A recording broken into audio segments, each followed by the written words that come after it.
You're watching the Bassmaster Elite at Cherokee Lake, being brought to you live by Berkeley.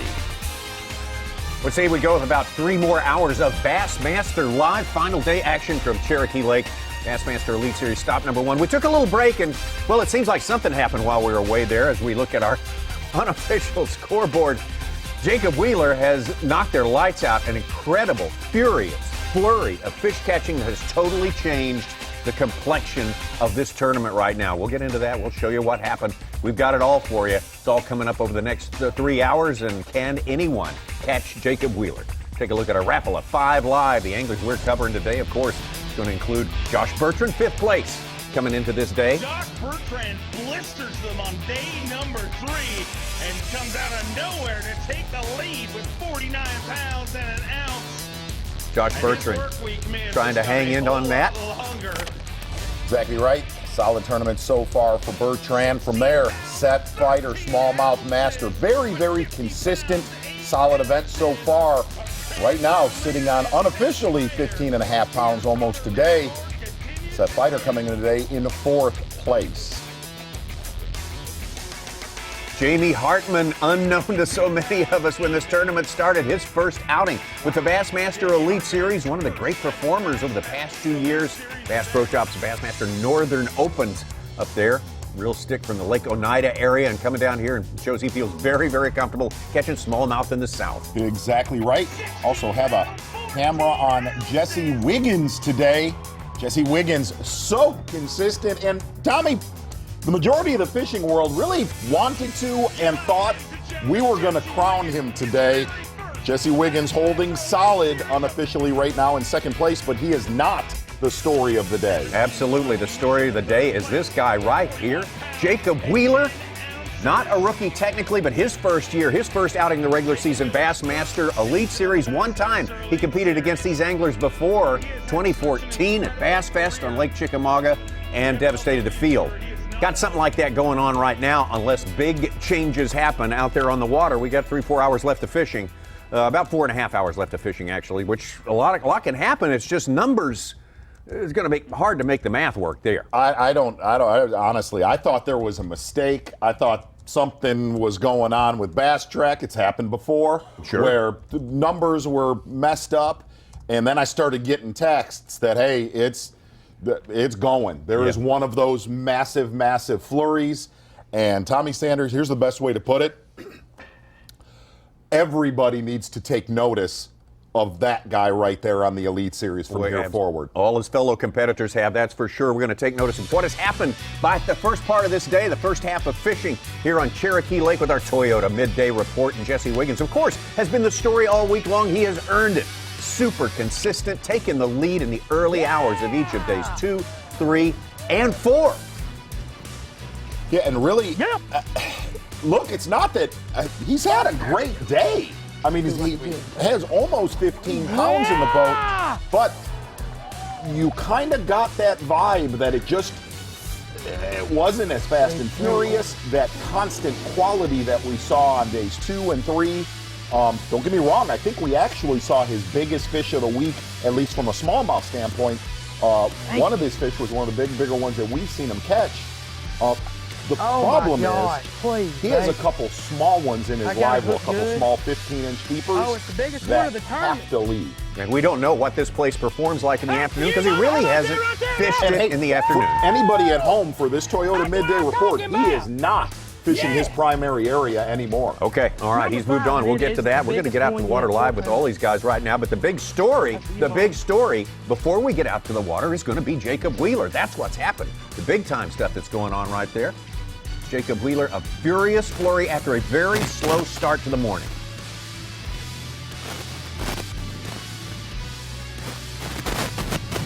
Freaking wad them, dude. We're gonna bust it right here.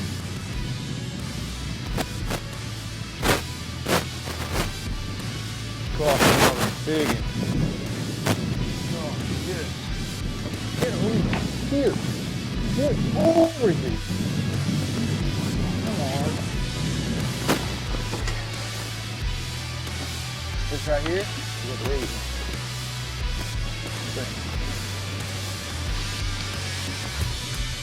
There's That eyeball right there. Yeah, there's a look at what they're feeding on, and Jacob Wheeler is mimicking it perfect. That is right. There's why you freaking graph them right there. You trust in Lawrence Electronics. Oh yeah. Come here.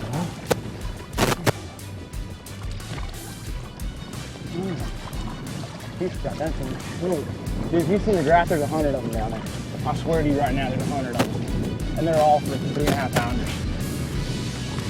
It's about to go down.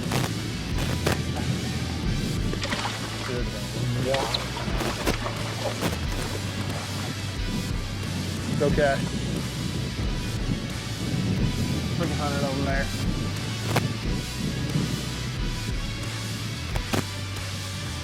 Dude, I don't even know what to say. I don't even know what to say. This is the kind of stuff you gotta have happen.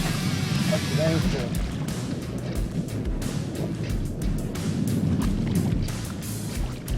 Okay, we gotta start weighing them, figure out what's up.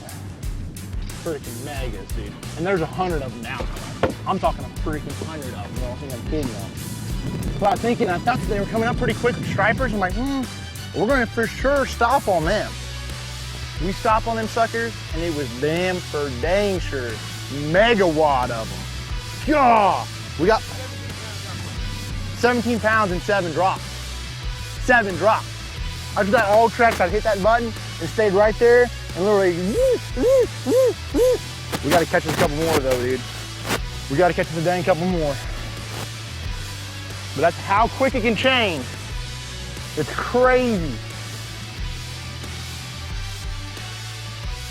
Well, that's it, the Toyota Midday Report. The accounts we get, something like 6 drops of the line accounted for most of that poundage coming into the boat right there. 10 minutes time. Exactly right, and for some reason, it's like the lake ignited for certain anglers during that break. Gonna head up moments ago with Jamie Hartman.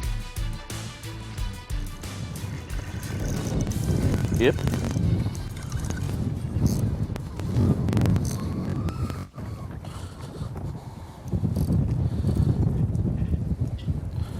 That's a biggin. I mean a biggin.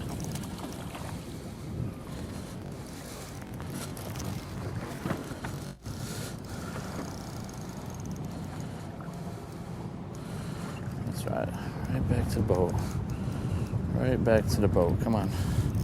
No more jumps. No more jumps.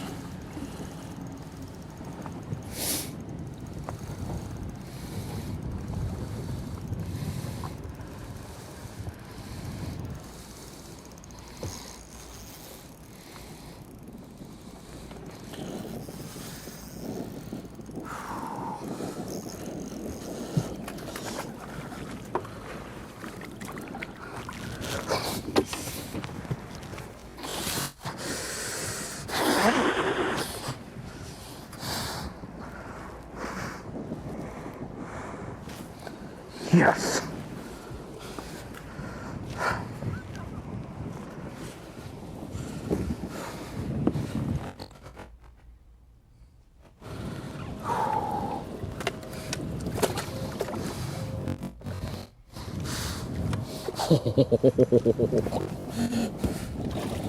Oh yeah.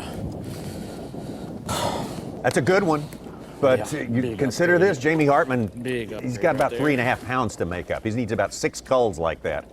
In order to do that, that's going to be a big mountain to climb. No, solid I want to make sure I was right. It's been so long. Solid bag, though, right now. Going to get back to our quad box, and I believe Fighter and Wheeler are right next to each other. Yes, we have a blog. There you go. That's where, oh my gosh. Wheeler's Armada parted, and Fighter came into this fish the same hole. Some words were exchanged, but he couldn't discern exactly what was said, Thomas Allen wrote. They're cordially sharing the spot. There you go.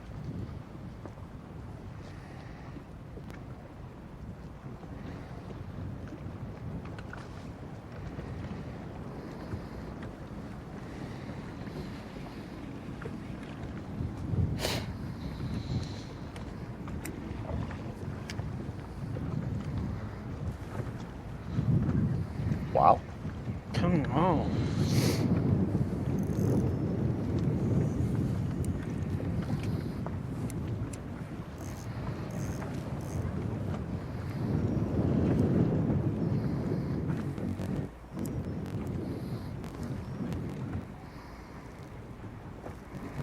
Such, can you tell us how aware these guys are, the unofficial score right now? No, I don't think anybody knows what the other guys got. All right. Hey man, let's go live. Let's catch a fish.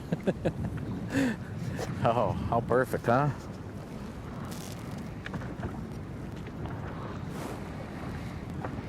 That last fish catch that we just showed, Jamie Hartman moving into second place, a little bit under 2¼ pounds behind unofficial leader Jacob Wheeler. So that was a good cull. That got him nearly a pound. That was a bigger cull than it looked like.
Yep.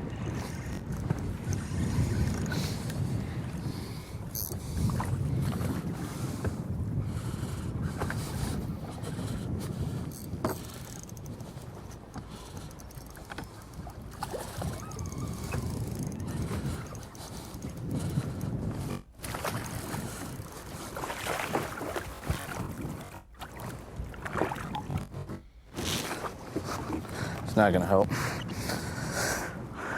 It's not gonna help.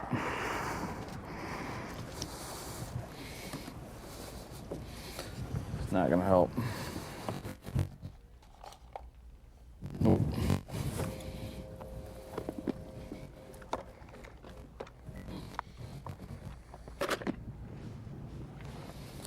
Nope.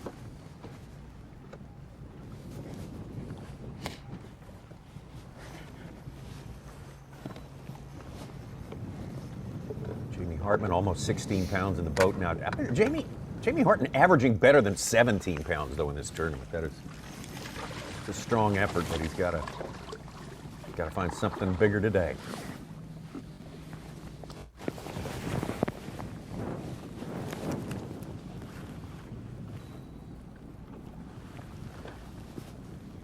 Man, oh man.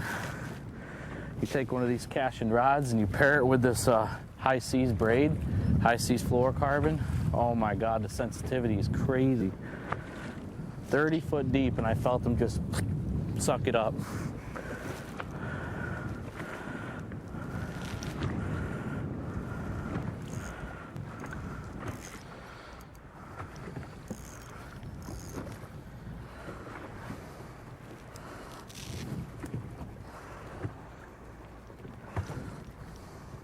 Not the first time we've seen Jesse with his trolling motor out of the water. They're working on something.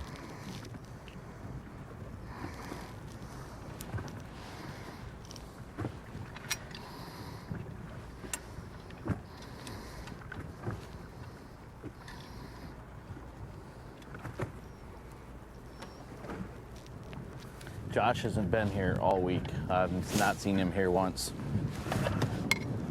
And that's the side I wanted to fish.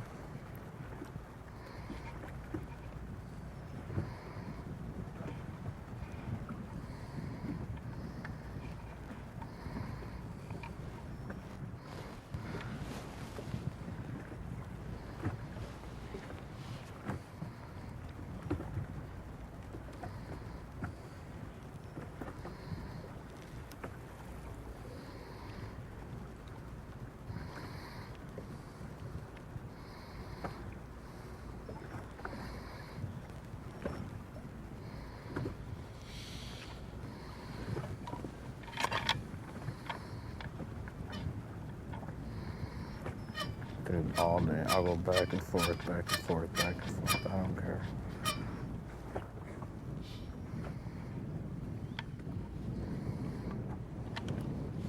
Not really a bad turkey call there. Bowman. Bowman will be the. Well, he'll be the judge of that. Bowman will be.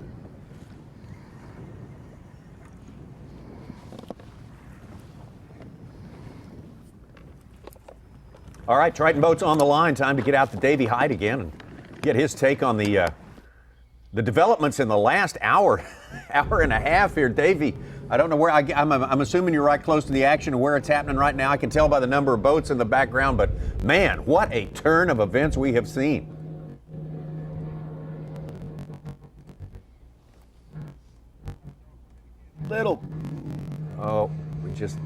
Little bit of bad service. I'm in the middle of action, Tom. You know, yesterday we 2-in-1s with Slider and Jacob Wheeler. All right, we don't They want to made miss a any move. of that, so we're going to get Dave in a place where we can pick him up a little bit No, I better. wanna hear that. We want to hear that for sure. Yes, He's sir. got a unique viewpoint on that, you can bet. And then, now Cherokee's turned into the incredible shrinking lake now. A little bit of a weird situation. I don't know. It's a little bit of a.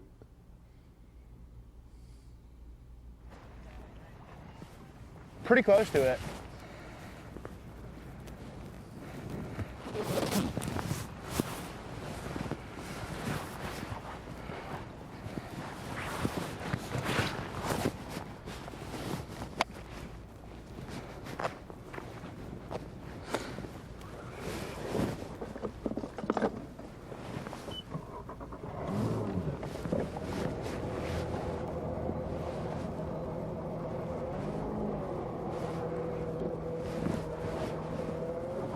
Okay, now Jesse Wiggins, you alluded to this. He is no longer in his He is spot. not. No, Jesse Wiggins is not on the spot. He has done almost all of his damage on every single morning of this tournament. He is now the hunter in this tournament. That's a position he's not been in No. throughout the 4 days. No. 3.5 days so far.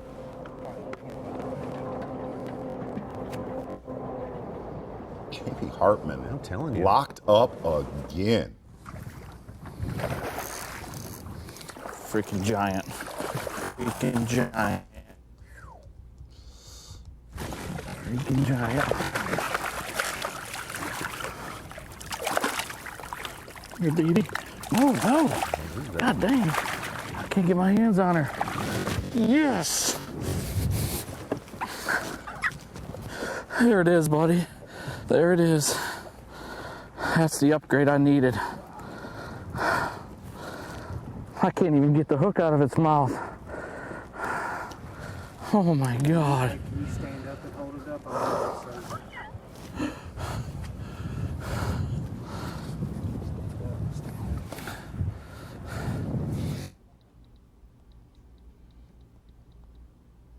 But there's a guy that's dialed in. There's no question about that.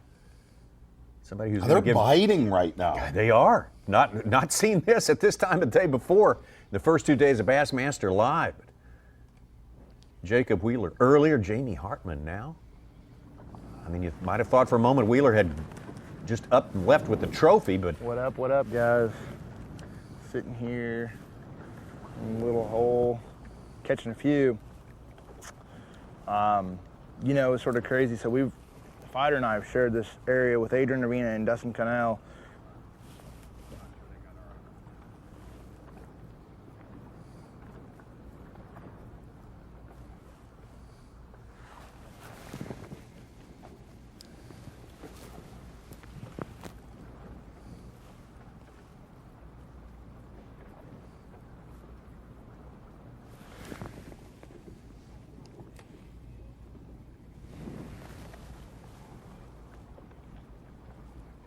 okay.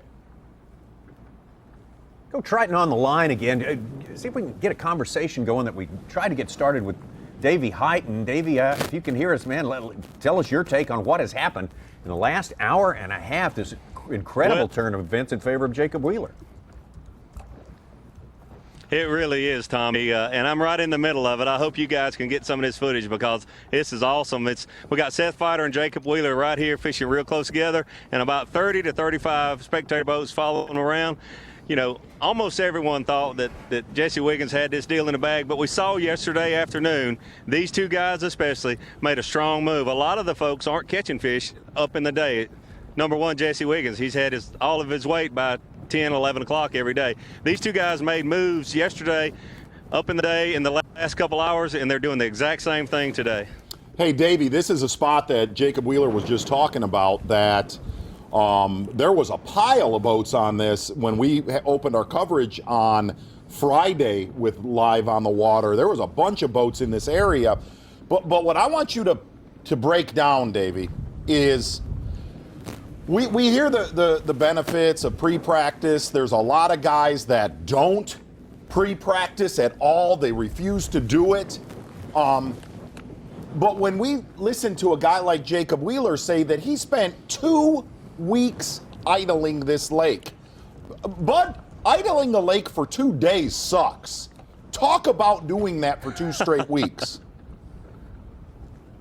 Well, I've never done it for 2 straight weeks. I mean, that's just pure dedication, and you got to give him credit for that, that's for sure. But I was talking to Steve Bowman a little earlier, and there's reasons why those guys, you know, a lot of your rookies are doing really good because they put that time in, they put that work in. And you look at a guy like a Kevin Van Dam, he doesn't have 2 weeks to be at home during the off season, let alone to be on Cherokee Lake. So it gives them a little advantage just starting out as rookies, but a lot of them need that time because they've never fished a lot of these lakes before. So I think that's a lot of reason for that. And then the other thing, you got to give credit where credit is due. These rookies are really good this year. Of course, this is a new lake. This is a new lake, so there's not a person out there that wouldn't have helped to spend at least a little more time out working, out doing what they can, taking what time they've got available, and doing exactly what Jacob Wheeler did to the extent that they can, right? Well, you're exactly right. It being a lake that we haven't had a Bassmaster Elite event on yet.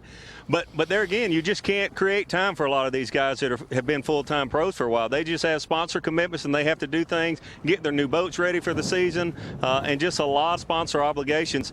The other thing is, normally it doesn't, even though it's a new lake, over in the spring and the summertime, the 30-day off-limits period, if you go spend a week or 2, 6 weeks out, it's not going to do you any good because things change so much. But these fish have been in this winter pattern for months. So that has a lot to do with it, too. The time of year, being the first tournament, and really the seasonal pattern has not changed.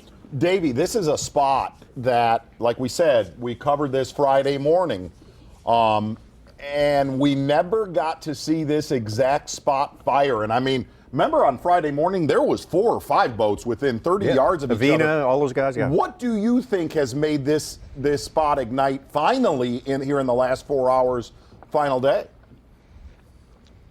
That's a good question. I think a lot of guys found these fish here. There were obviously a lot of fish here during practice in the first day or so of the tournament, and then they just vanished. They caught the ones that were around. A lot of them had moved out. It's got to be the alewives have moved back in this area, and the smallmouth have moved back in with them. That's the only thing that would make these smallmouth come back to this area that Jacob and Seth Fighter are fishing right now. We just saw, you probably did not see what we just saw. We saw Jamie Hartman catch another really good, he had just made a great call before, and he caught another great big old smallmouth. And now I think he's going to be inside of 2 pounds behind Jacob Wheeler. Do you think he's got any shot? Do you think he's got a chance at running down Wheeler? Or is this done? Or is this tournament or is it done? No, I talked to Jamie Hartman this morning for the first time ever. He was incredibly calm for it to be the last day. He's like, I'm just treating it like a club tournament. I'm like, it's not a club tournament. You're going to find that out today if you win. But he's another one. He told me he spent 11 days here, and this is what he does. He uses his graph. He fishes offshore, normally using a drop shot. They won't bite the drop shot nearly as well as a small finesse jig, but he's in his wheelhouse. He did his homework, and you better not count him out. I mean, he is the other one that's made big moves late in the day. I tell you what, we're watching replays of those last 2 good catches he had right there. This is a guy, been watching him for 2 days. Nobody's having a better time out here. This guy is totally comfortable. He's having the time of his life out here. You talk about a guy that feels good about making a big-time life decision and committing to the Bassmaster Elite Series. He's the walking example of that. Yeah, that's really true, Tommy. You know, I remember when I turned in my resignation, I quit my full-time job, I was scared to death. And it made me very nervous in those first few tournaments because I was thinking, what have you done? You gave up your guaranteed check from the federal government. But, you know, obviously he's made a good decision, and he's fishing, you know, honestly, just like he said, he's fishing like he's fishing a club tournament somehow.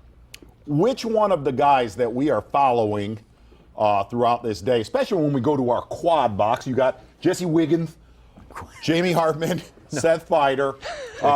Seriously, and Jacob Wheeler, which one of these guys do you look at that are going to be able to back up, win or lose, whoever wins this tournament, who's going to be able to back up the performance the best heading to Okeechobee in 2 weeks? Talk about it, David. Well, you know, what Jesse Wiggins has done, if he would pull this out, it'd be 3 wins in 9 events. But you can't overlook what Jacob Wheeler's done. If he pulls this thing out and he's got the lead right now, he'll be batting 1,000, 2 for 2 over here. So, you know, both of those are incredible numbers, and we'll just have to see. Obviously, both of them are really good fishermen. And they do, you know, a lot of different things. Jesse Williams just won that tournament down in Florida. So one of those two for sure. I mean, they're going to be in the race for Angler of the Year, not just Rookie of the Year. We just had the update on our bass track, which has been pretty dead on through the week. Hartman now is an even pound behind Jacob Wheeler right now. Incredibly, he has pulled that thing. He is just catching. He has caught as more fish than anyone, I would say today. And not only that, Davey. I don't know. To me, a lot of these guys are recycling through areas that we've seen them on all week, except for Wiggins. These guys are recycling through areas that we've seen them on a lot, but it seems like this lake is igniting today compared to the last 2 days. Well, it has, but guys like Fighter and guys like Wheeler, even though they spend a lot of time here graphing, I think they've learned more about catching these fish. I bet Fighter spent most of his time just looking at his graph, just like Jacob Wheeler was saying. So they've learned more about how to actually trigger these fish to bite. I mentioned this morning when I was watching Jesse Wiggins that he was doing little things with his rod that a lot of people don't even notice, but you and I for sure look for those things, that little twitch, that little shake, and these guys are learning those little subtle things to make these fish bite.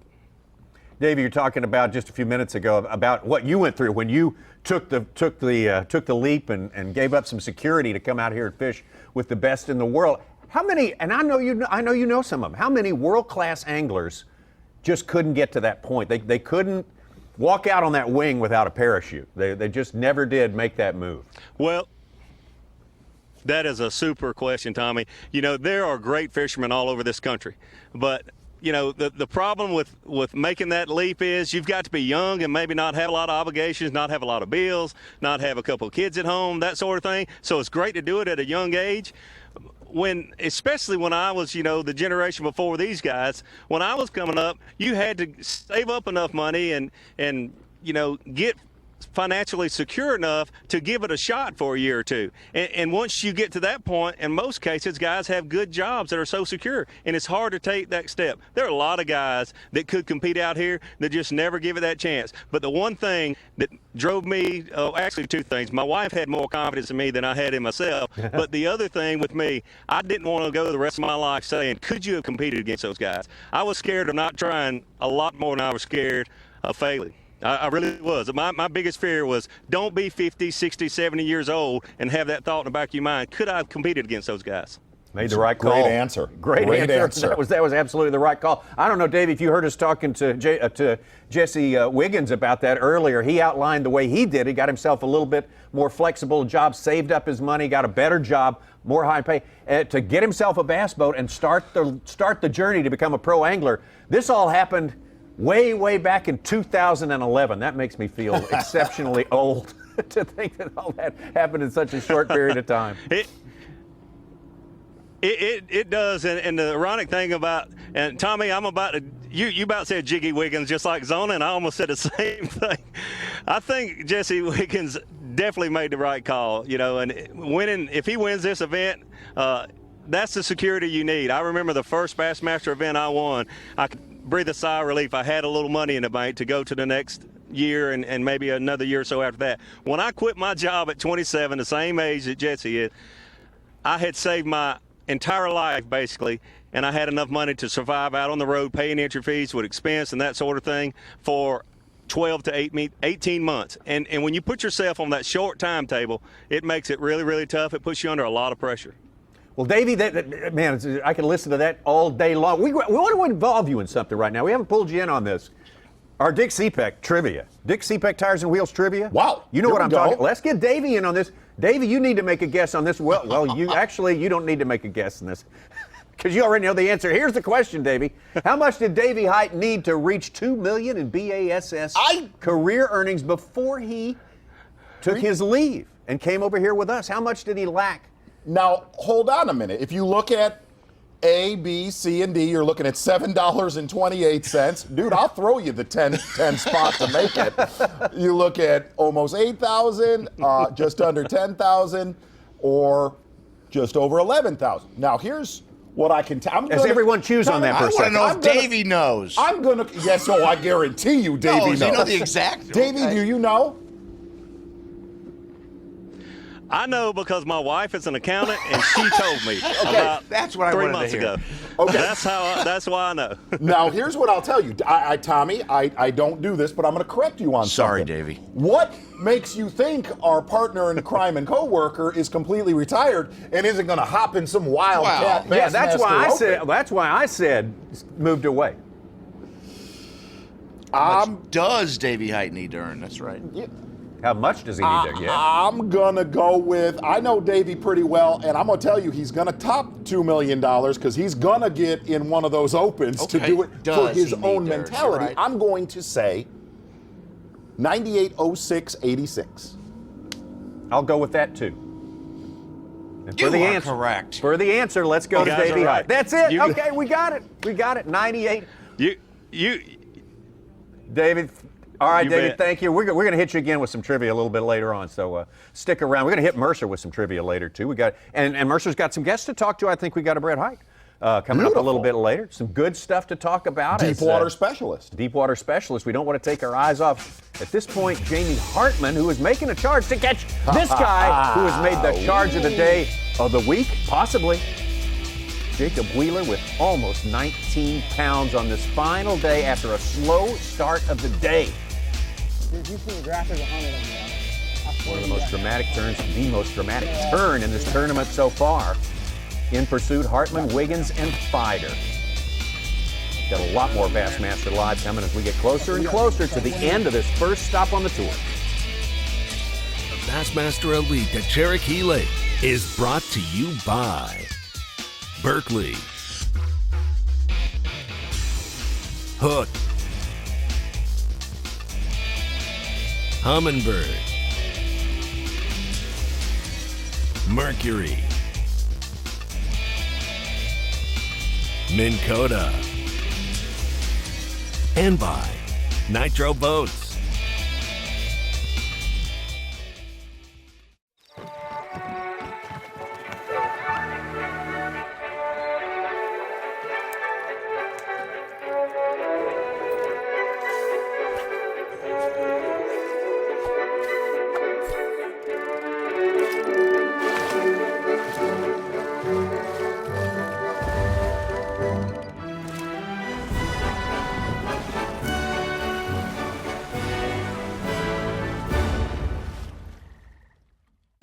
In a world where boring, soundless lures were the norm, comes a lure unlike any other. The fish-catching machine. Livingston Lures are the only lures featuring electronic baitfish sounds that call the fish. Tie one on today and experience the power of the fish-catching machine.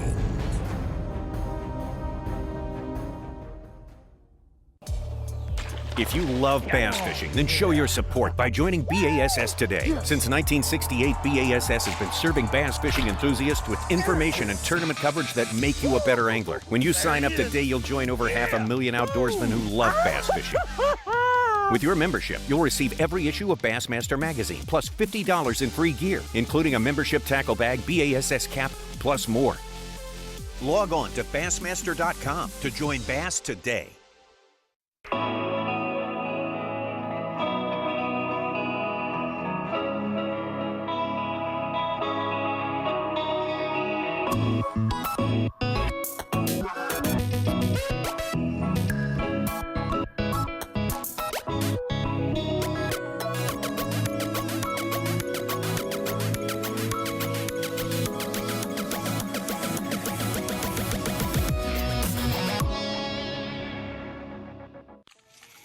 Hey, thanks, Dave.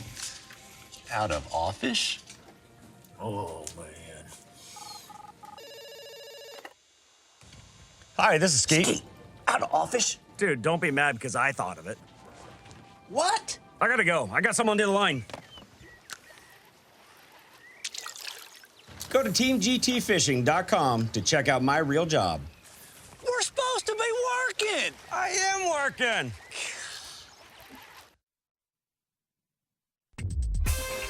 You're watching the Bassmaster Elite at Cherokee Lake, being brought to you live by Berkeley. What is the powerful replay of this day that have become more and more complicated with each passing hour? Earlier, it would have been a no-brainer. This guy right here, Hands Jesse down. Wiggins. Jesse Wiggins. It was not going to be the replay of the day. It was going to be the replay. Oh, no. Wait! That's it. Biggest one yet, 4 pounder. But Tommy Sanders. No. Unfortunately, it has been replaced by a one Jacob Wheeler from Indiana. An unbelievable flurry while we were at intermission. Jacob Wheeler has put himself in the driver's seat. Unbelievable. 6 drops of the line by all accounts. And gosh, Jacob Wheeler really turning this tournament on its ear. Figure out what's up. 17 pounds and 7 drops. 7 drops. After that all tracks, I'd hit that button and stayed right there and literally, we got to catch us a couple more though, dude. We got to catch us a dang couple more. That's how quick it can happen. That's how quick it can happen. You saw him. Very graphic demonstration of how it works. Right there, Jacob Wheeler on top. But I tell you what, don't give it to him just yet. Jamie Hartman, out of nowhere, from downtown, coming up with almost, well, over 17 pounds of fish on this day, and a pound behind Jacob Wheeler at this point with plenty of time left to fish. We haven't seen Wheeler catch a fish in a while. We've seen Hartman catching them steady for the last hour.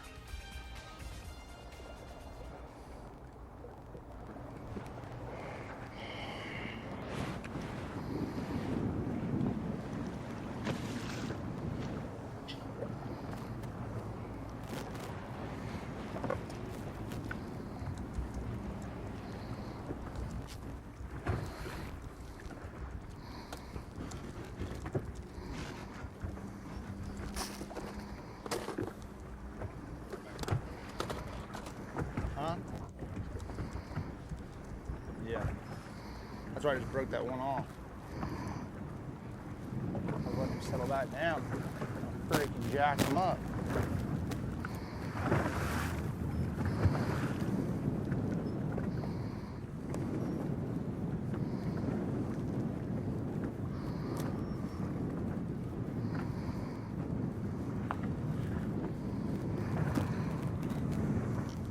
Fighter hooked up, real big.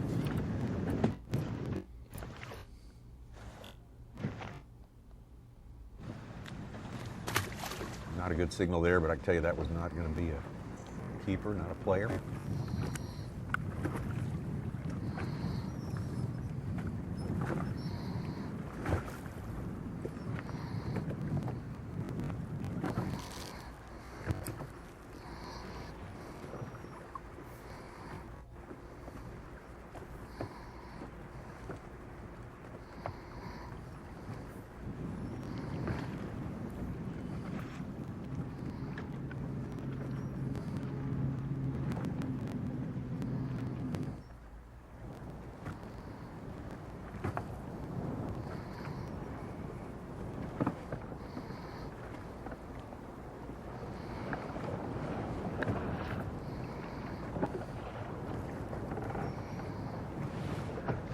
Huh?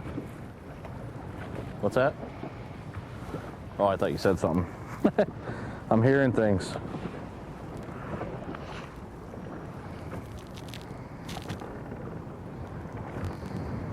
First time we've seen some Some spectator action for Jamie Hartman right there, but he deserves some right now. He's keeping this thing a little bit close. He also indicated that Josh Bertrand had moved into the area a few minutes ago. A little bit more action, doesn't have as much to himself anymore.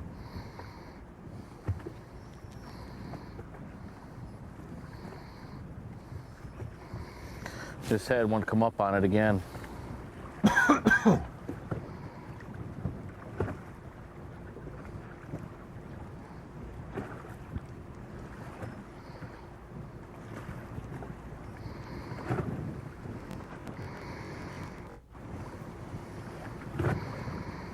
Such?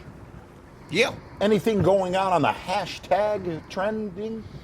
What? What do you mean? I don't know. I don't understand. I don't know. People are just amazed at Wheeler's run, saying he's quite the stick. It's been well known. Boy, here's what I can tell you I do know. I watch everything. I watch all fishing stuff. He is, if you watch him in match fishing and stuff like that, he's a monster. Got a little negative comment on that one, actually. Well, I don't Somebody didn't think he was the nicest person in the world. Well, there's a few people that don't. There's a few people that don't. You're going to have that. But I can tell you, when it comes to on the water, okay, and his fishing ability, that's as tough as it gets. Anything outside of that is what it is. Yeah. There you go. Thing to keep in mind is if you're someone who's finished in 71st place, be a lot fewer people who find something wrong with you, I think. Well, Tommy, I don't know who ended up in 71st. Maybe. No, that was not referring to it per. That was theoretical. No, I agree with that. Stetson Blaylock. Now wait a minute. No, it's got nothing to do with Stetson. That was a figure I pulled out of the air.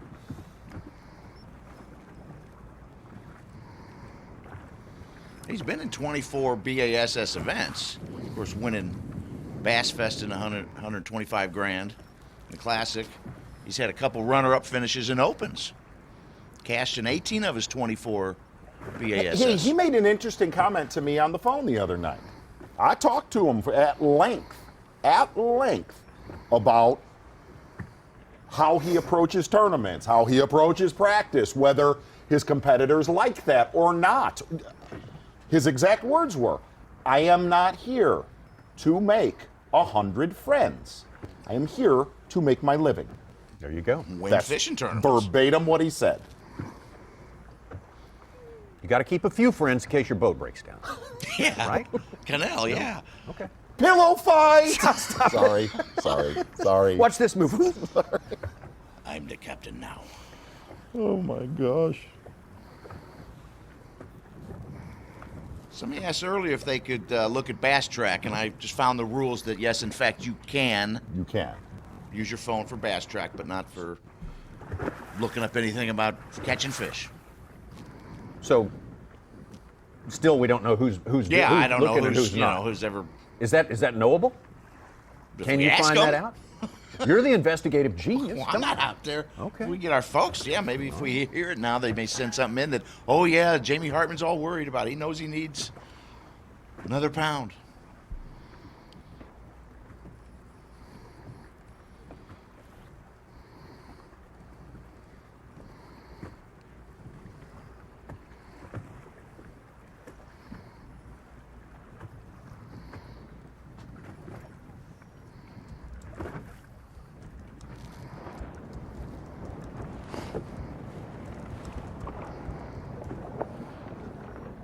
They've had double the amount of wind today, all day long, that they've had on any other day. I don't know if that has anything to do with anything, but.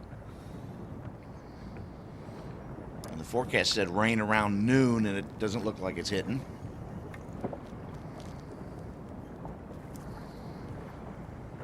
These guys will fish till about 2:45, 3 o'clock, and head onto the ramp, load her up, and go back to Knoxville. Convention Center, another weigh in there today. David Mercer getting ready to roll out our first winner from 2017.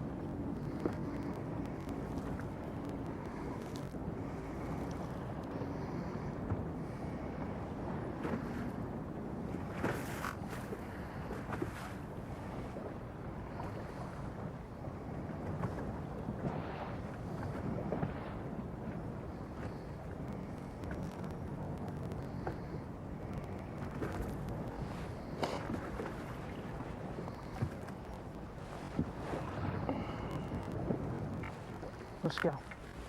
Come on, come on, come on, come on, come on. He's on the bait right now. Here he comes, here he comes. Come on.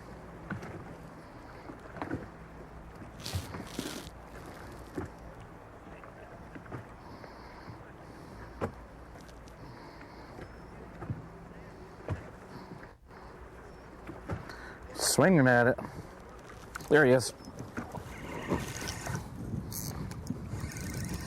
That feels good. Feels real good.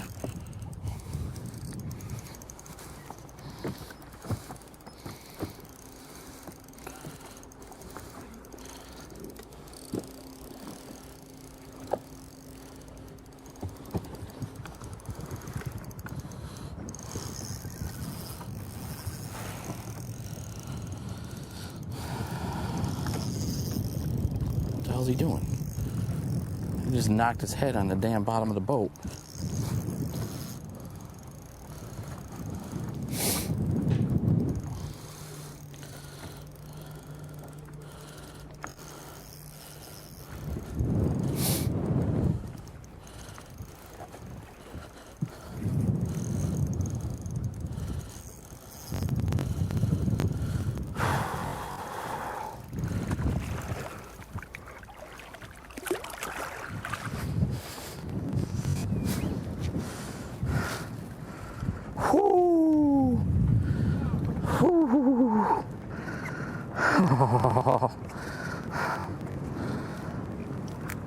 Oh my God. Come on, man. Man, that hook sticks him good. Oh.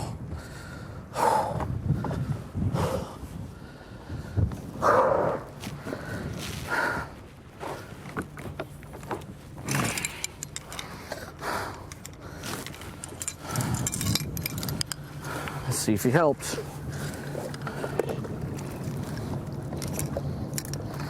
Come on. Come on.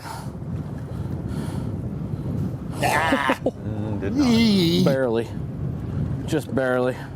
Without a tag. Yep. He helps without a tag. Let me make sure I got these two right.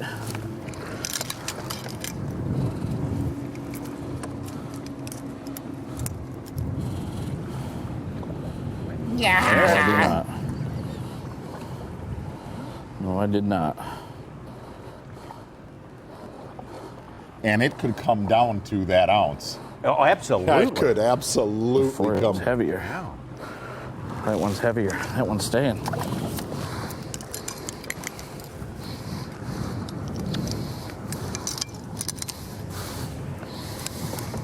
They all start looking the same, man.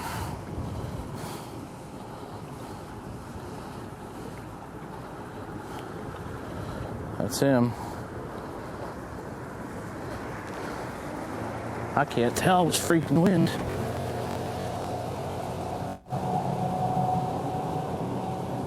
They are dead even. So what you gotta do is take the tag off.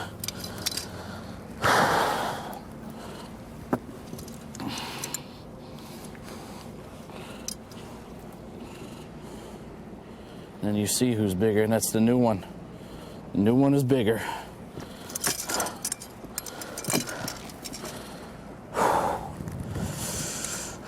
We're looking, buddy. We are looking good.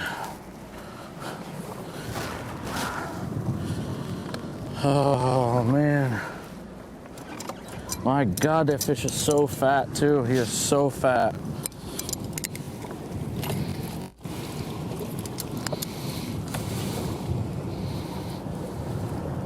Yep. Yep, we're good.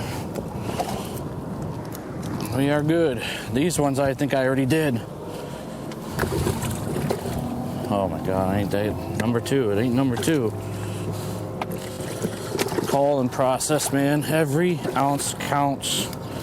Every single ounce. Eesh. 5. There's 5. I see it up in there.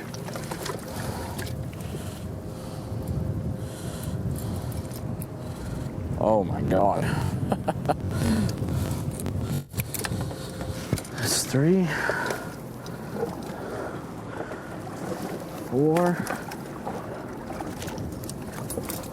and 5. That's the fish we're letting go right now. That's a good fish. That's a real good fish right there. And she's going back in the drink. There she goes.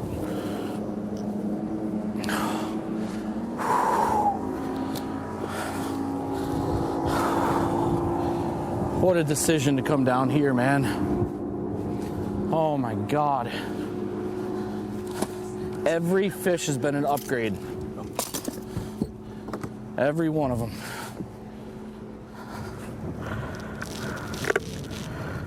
Oh my God, I think I'm a half a mile away. Get on the big motor again.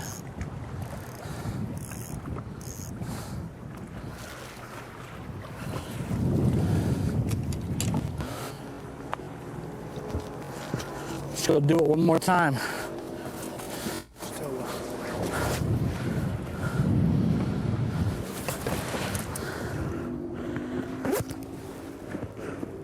These two, left and right, ounces away from each other right now. This is what we want. We want this to turn into a gladiator movie for the last 2.5. I mean, a guy with a shield, a guy with a net, bashing each other across the face. TH Marine weather report, weather update. What we got going here? There 72 degrees. Fantastic out. Absolutely. 72, partly cloudy, southwest wind, 12 miles per hour. Like you said, Tommy Sanders, really more wind than we've seen really the whole term, except for day one. It was gassing pretty good on day one. When they had snow as well. And now Such, we're at do we have 72 rain degrees. coming? I'm just looking at the map now. There's a little sprinkle looking west, but they've actually, for Jefferson City, they've actually taken it off. Oh. It was there at noon. Such, what's some of the feedback we're getting? Oh my gosh, people are like, Yeah. Oh yeah. Oh, excited. One guy in they're excited particular. over Wheeler, and they're just saying, well, what's going to happen at the end? This is crazy.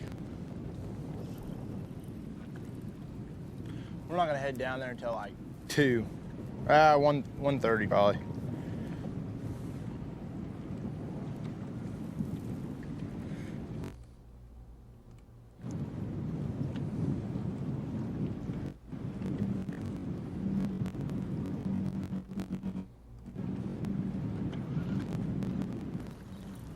There's a few of them right behind us. Been having technical issues all day. That's why we would love to have brought you a whole bunch of Josh Bertrand. But finally, maybe we got it ironed out. There he is there on the left. 15 pounds a day. Had his limit for a good long while here. Still can't crack him into the top 5 yet. Started in the top 5, 5th place. Have we ever covered Josh Bertrand where he is not fishing vertical? No. Ever. No. No? Not a Falcon? Oh, that Falcon. nice job, All right, Tommy. Falcon. One time at Falcon. That's Dixie Peck trivia, Yeah, that's man. right. A little bit of Dixie Peck bonus period there. Good job. Yeah.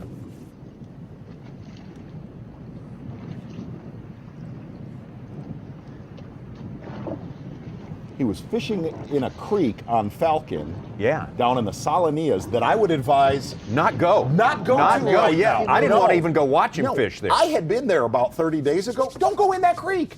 Stay on the U.S. side right now. It was you and I and Darren Jacobson. Yes, They're watching you're him fish. right. Yes. Yes. Yeah, that is not a fun place No, to be right no, now. scary. No.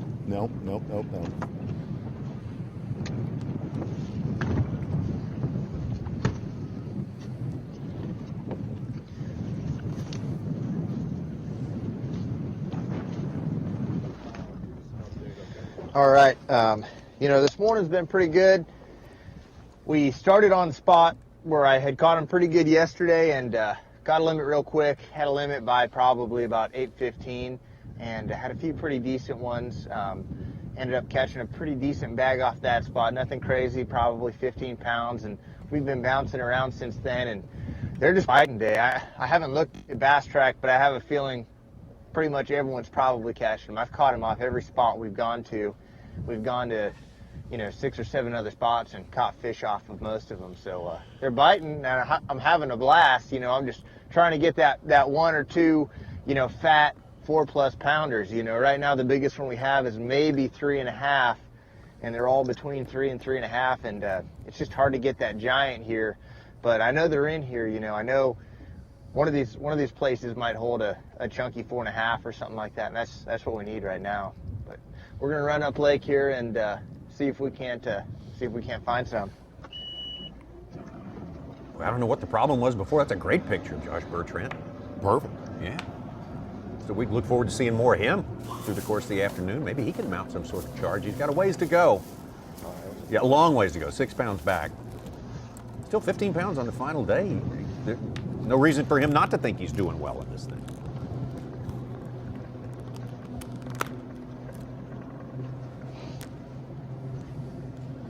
I got one down. We know he hasn't looked at Bass Track. And yeah, this is something I've done. When I get ready to leave a spot, I kind of idle around the area. I've been able to a couple times, find the group that I was catching before. They might have moved 100 yards or something like that.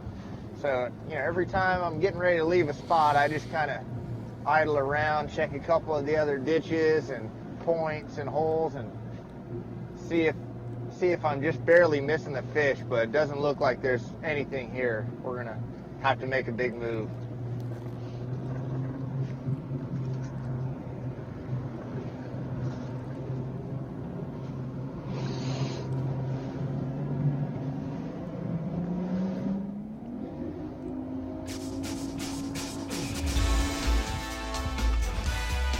Got some music playing, and I know what that means. As you say, you know what that means. It does mean we're going to take a break here.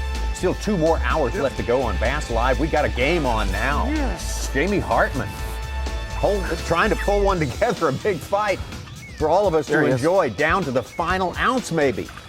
Knocking him dead, catching him steady over the past hour, and upgrading steadily. He's now within just 2 or 3 ounces of our leader, Jacob Wheeler. A statistical tie as we head into the last 2.5 hours of fishing. Continually proven on the tournament trail and with Skeeter owners everywhere, with 14 consecutive NMMA CSI Consumer Satisfaction Awards. Our competition doesn't even come close. Right now, buy, save, fish with up to $1,500 in instant rebates through March 31st, including the newly redesigned limited edition FX series. Now is the best time to buy, save, fish. Skeeter. Is there a place where the underwater images are the clearest you've ever seen? We're seeing every fish, we're seeing every detail of structure, and where every bottom contour was visible, where whatever you wanted to see below the surface was real. Do you want to go? Structure Scan 3D is the future of fishing. We can show you how to find fish faster and catch fish in a way you've never experienced. Let's get them. Think you could win valuable prizes from Bassmaster? You can't know unless you enter, and entering is easy. Go to Bassmaster.com. Enter now for a chance to win a fishing trip with 2016 Toyota Bassmaster Angler of the Year Gerald Swindle. Trip includes airfare, rental car, hotel, and $500 cash, plus a Triton 17 TX bass boat, Mercury engine, and Gerald's gear from Humminbird, Minn Kota, GoPro, and more. You, the winner of a valuable prize? Could be. All you have to do to get your shot is go to Bassmaster.com and enter today and every day. Hey, it could be you. Your choice of fishing apparel can make or break your day out on the water. Added mesh vents for superior breathability. Moisture transport cooling technology to keep you dry and comfortable. And antimicrobial to keep you from smelling like your catch. With added SPF to keep you protected. We've added stain release to keep the blood or any other stains at bay. Our most technologically advanced fishing shirt for all the necessary dirty work. Facts matter. All monofilament is not the same. Berkley is the strongest, smoothest, most dependable monofilament line in the world. Why would you risk your fishing trip to a line that's made who knows where just to save a buck? Berkeley has been making and perfecting trilene in America for over 75 years. I spool nothing less than the best. That's Berkeley trilene, and that is a fact.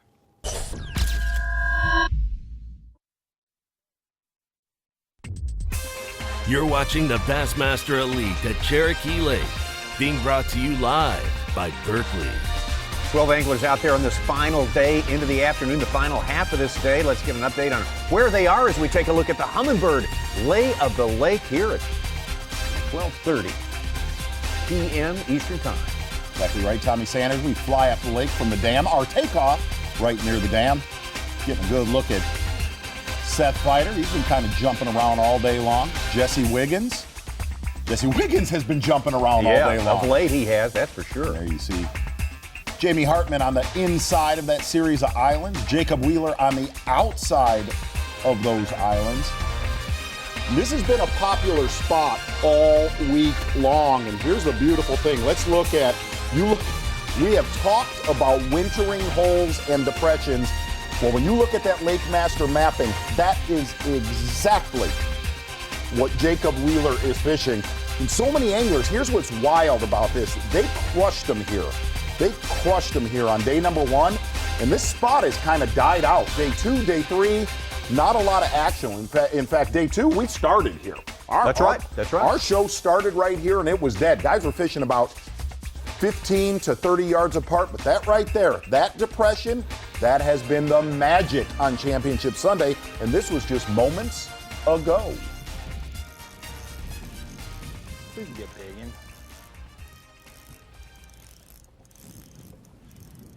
Oh yeah, dude, I think that might help.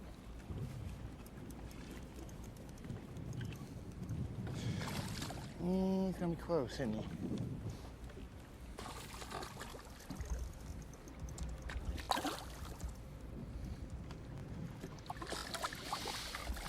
Get over here. I don't know, I mean, he's not chunky enough.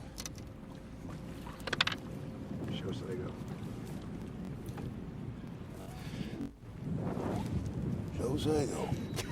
Wait a minute. I don't think it'll help. Dang, I don't know if it'll help, dude. What are we looking for? 3/2/8 small? Yeah, I don't know.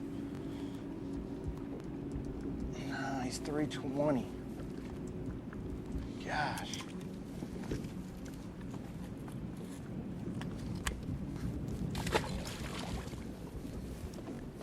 Good one. Not a lot of help. Very critical. I'm trying to catch Very you at 3.5. Gosh, dang. It just ain't that easy. You heard Eric Kopka, the cameraman, This so you guy got here to was 328, right? A little bit off. Yeah. As long as you're over there like 22, 23, if you're up there shallow like that, you're fine. Just don't get down in the hole. They want them to show it to Sago. Come on. Sorry.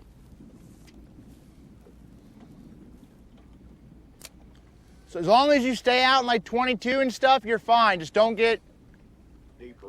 deeper, please.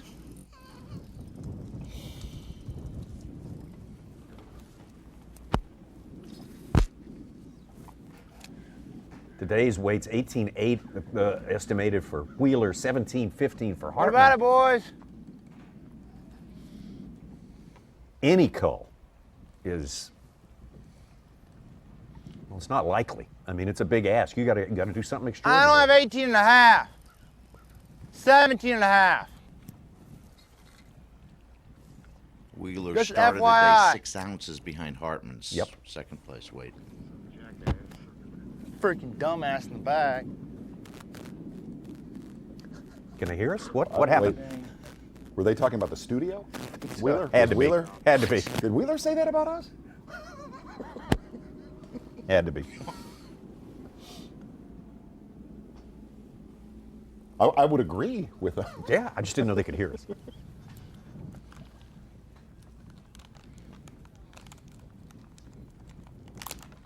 So he's calling his weight 17 and a half. And if that is the case, if you're, I do not live by Bass Track. No. I use it as a guideline. I don't know, man. If his smallest fish is 3.5. That's 328. That's 328. Okay, yeah. 3 1/4. Somewhere a trip is in a hotel room here. We are going to have a dadgum tie. Sorry. That was not nice. I'm sorry. Everywhere. We're everywhere today. What does happen in case of a tie, Tommy? Does it refer to as big stringer of the tournament? What? Your one day best stringer, does that break a tie? I don't know. Fish off is what I always hear. Fish off some way or another. What was? Somehow or another. Fish this thing off. I'm not really sure that. Can't beat a guy on paper. I'll be honest with you. I'll tell you what we have proven to ourselves throughout this tournament. We really don't know the rules of this whole entire Elite Series.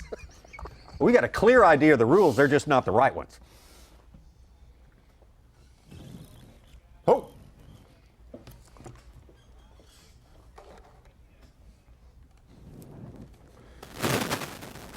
Having a little trouble with their cameras just about all over the lake. Sometimes it happens about this time in the afternoon. The wind gets to blowing. I don't know. I can't explain all that electronic stuff, but luckily we're in good shape anyhow. We can take it right over to Knoxville, where the signal is great, the sound is good, the temperature is climate controlled. Dave Mercer's there, and he's got an A-list guest. Is that not right? An A-list guest, indeed. And actually, I have to apologize to him because we learned a couple of things this week. We learned that myself and Zona don't know how to predict tournaments because I believe, a month before this event, Zona picked Aaron, and a strong pick. I agreed with it 100%. We talked about it last week.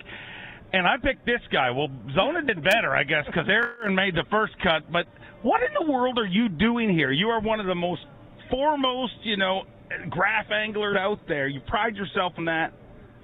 This one's got to burn a little more. Yeah, it does. It's this thing is definitely it's very regional specific on what they're doing and this technique that they're doing. It's a little different than anywhere that you'll ever go. I don't think years from now you're going to see in a different region, they're going to catch them on this Damiki rig.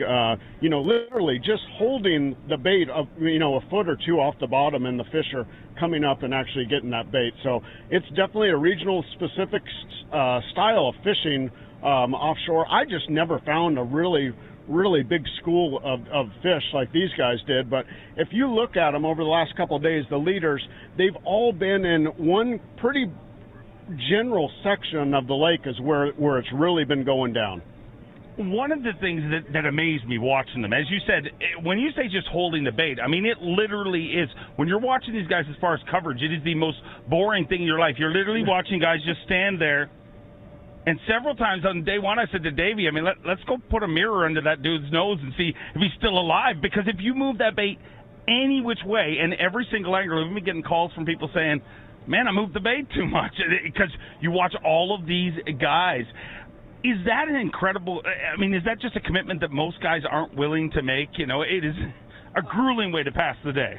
Yeah, if I would have known a little bit more, if you're catching good quality fish, after you get keyed in onto that, you'll have the patience to do it. You catch a couple of those big ones, but to know, every place that we go, if I see one on the graph, I drop it down to it, and then goes down, I might shake the bait a little bit to get them to react to it. They're very, very finicky fish, and they're really, really keyed on that specific style of bait. You did something very, very rare a few years ago. You won your first ever Bassmaster Elite Series event, and we have seen young Jesse Wiggins in position to do the very same thing, and almost even more shockingly, you came here, you had won many tour level events. You'd competed in the Bassmaster Classic. You'd done all that.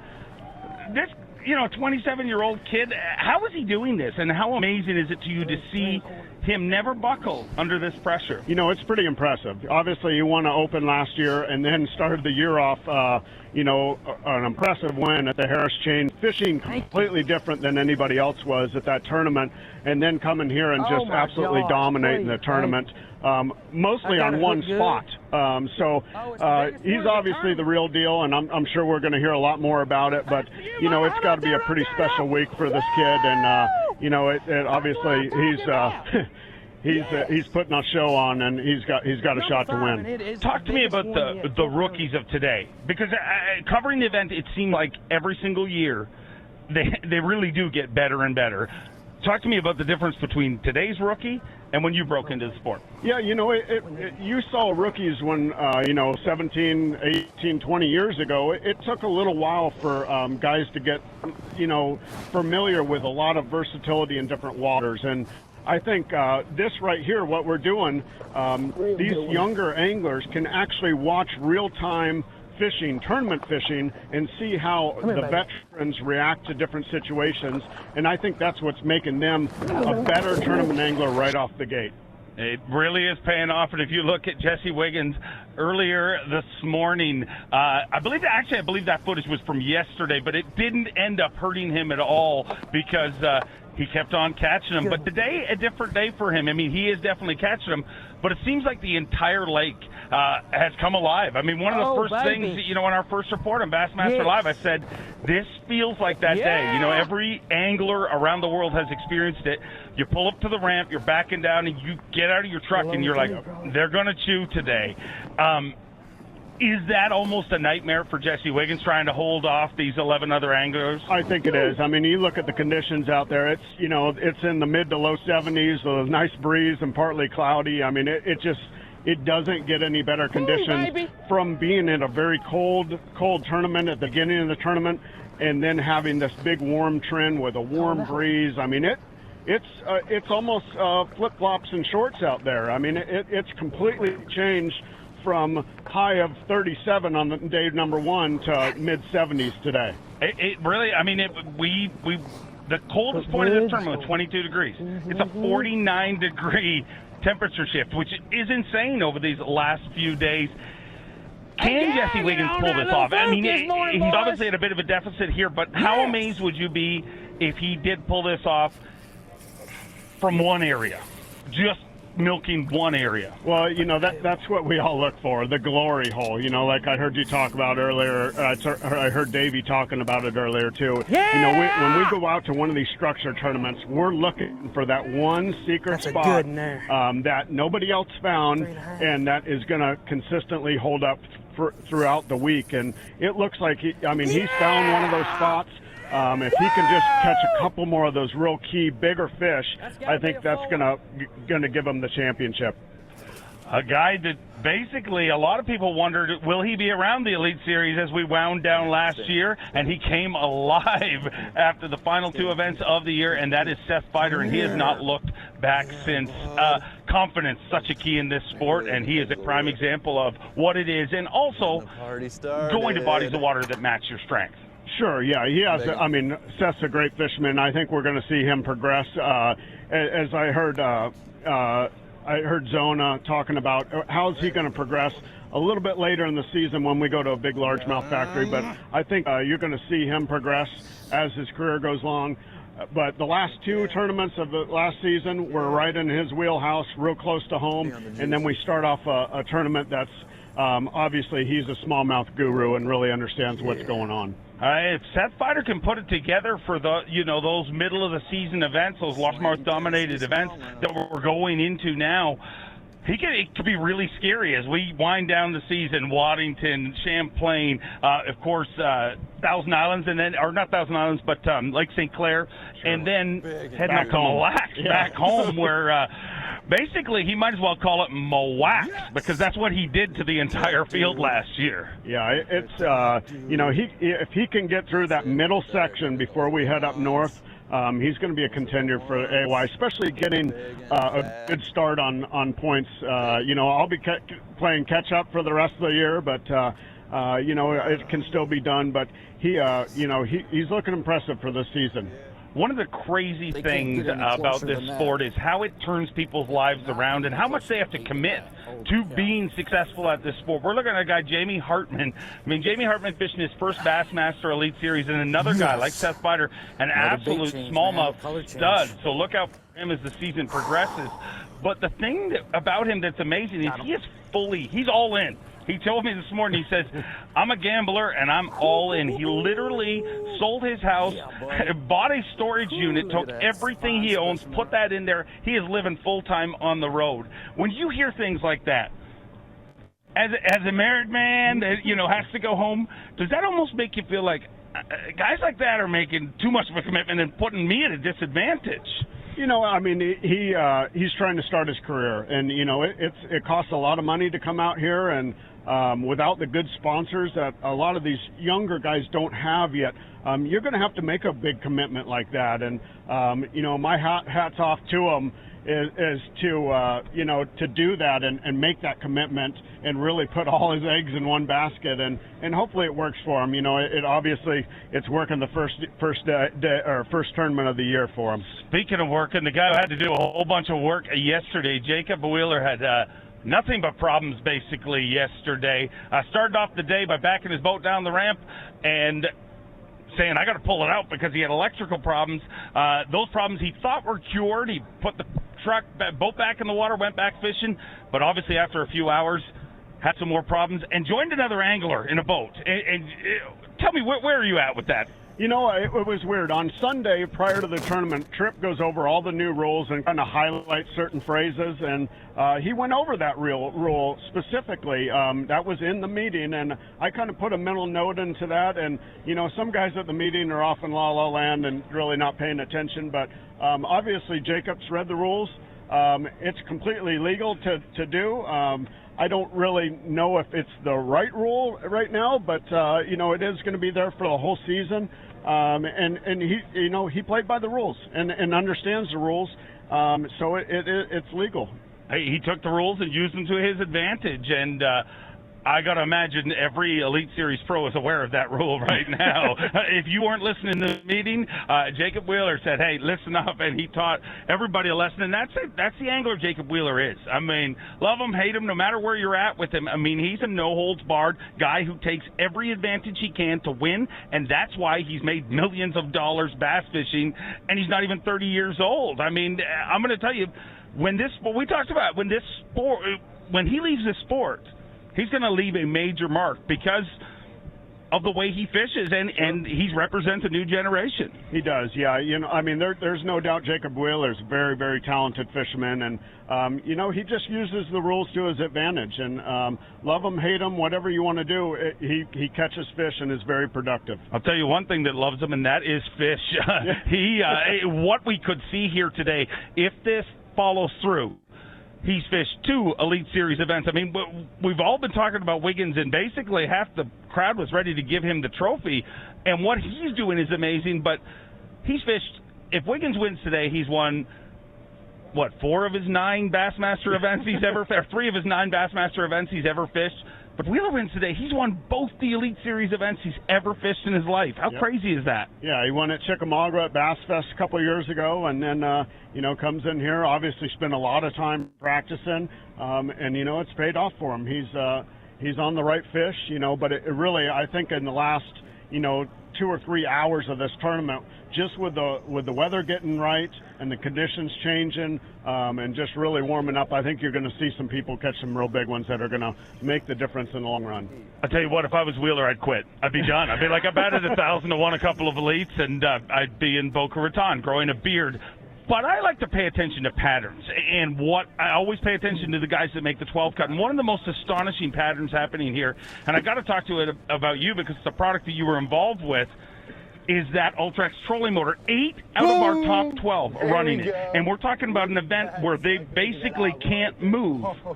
How has that? Do you believe that has played an advantage in this? Oh yeah, I mean this trolling motor was made for tournaments like this. I mean when we started developing a Bass electric steer, power steering that has the spot lock. I mean, this is what I dreamed about, is, you know, finding one little spot, pressing the button, and it holds you there, and you can concentrate on just holding that bait real still and letting those fish come up and actually getting them in the strike zone. And I think, you know, obviously it's proven itself at being one of the biggest and best pieces of equipment that you can have on your boat. Definitely paid off since it's been introduced. But tell me about this lake.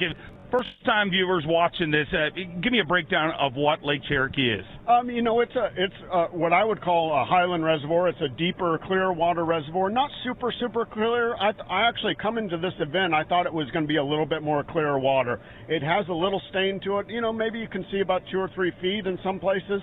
Obviously, if you go up the river like Randall Tharp's doing, you're going to have some largemouth, you know, and fish a little bit more stained water. But this lake, obviously you see in the pictures, it's on a drawdown. In the winter, they draw this lake down, you know, 25, 30 feet. So you have a lot of exposed structure. So most everything that everybody's fishing is rock related or hard bottom related. There's no, not hardly any brush piles out there. I mean, rock is pretty much the structure, points, offshore structure, but there is a lot of that stuff out there. A lot of humps, a lot of islands, you know, a lot of little creeks and pockets that you can hide in. So there's a lot of places to look out there. And obviously, I didn't fish in the right area of the lake because that's where most of these guys are, is along that middle island chains. It seems to be the hot spot of the lake right now. You jumped me on my next question. I was going to ask you, if you had to do this over again, what would you do? Is there anything else, or is it just as simple as keying in on that right area of the lake? Yeah, it's usually finding that right area, you know, especially in these early winter, early spring months. There's always going to be a certain area of the lake where the fish are going to be a lot more along, or they're going to be biting a lot better. And obviously, up that river is always a good key in the spring. And then, you know, a little bit later, you know, they found that area where those fish are really biting, in that central where all those islands are. And you saw guys catching them real shallow on jerkbaits and jigs and crankbaits. But obviously, I think the tournament's going to be won deep just because there's more fish out there. Well, we'll find out how the tournament's going to be won, and you guys are going to see it be won, basically, because we're going all the way to 2:30 this afternoon. Our weigh-in at 4 o'clock this afternoon. This place is going to be packed. We had a big crowd yesterday. It's going to be awesome. So if you are in the local area, get in your car, get down here. Knoxville Convention Center. Doors are open. The expo is rocking, and make sure to check it out. It is a showdown, a throwdown, an absolute big fish mowdown at the first stop of the 2017 Bassmaster Elite Series. B. Hite, I want to thank you for being my guest. Thanks, guys. And I know you will be not spending a lot of time with me here on Sundays, because he's going to be on the water the rest of the season. I guarantee it, while you're standing in front of me.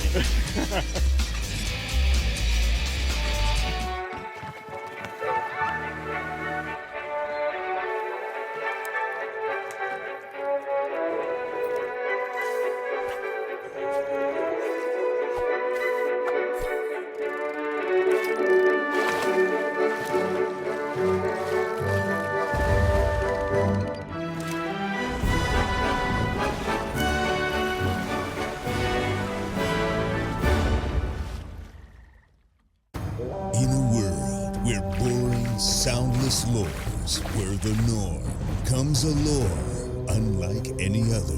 The fish-catching machine.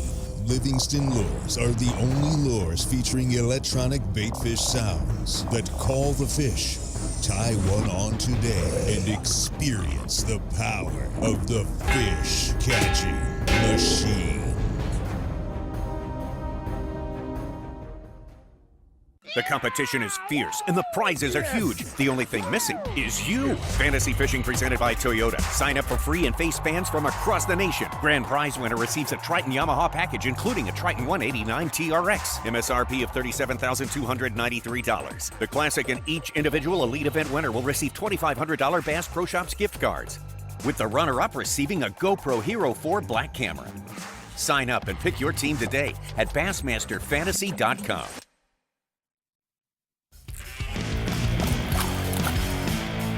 That's what we're after right there, boys. Oh, yeah! Awesome. Awesome. Yes! Woo! It's a big one. Giant. Boom! Dude, and I just got a hook in my hand. Right here. That's bad. Don't tell me, just do it. Just like that. I got it. That's a big one, big one. Oh my gosh. Yeah. Oh, that makes me Yeah, right there. That's a big one. Woo! What's going on here, man? What's up with that? Yes! Yes! Come on, give me some, baby. Give me some. Yes! Those are the kind we need right there. Yeah! Nice! Yes, sir.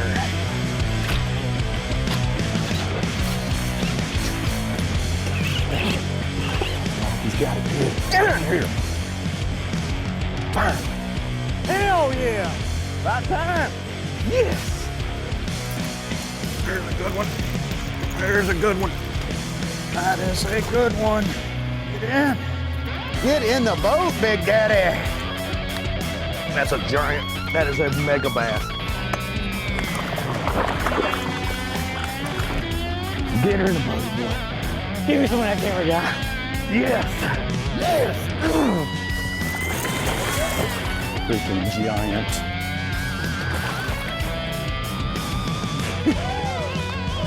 That's what we're looking for. John! Yeah, baby! There he is. God almighty. Yeah! Pow! Boom! That's some live for you. Woo! Big one. That's a 6. Yes, sir. And yet. Got him. Big one. Big one. No, belly hook.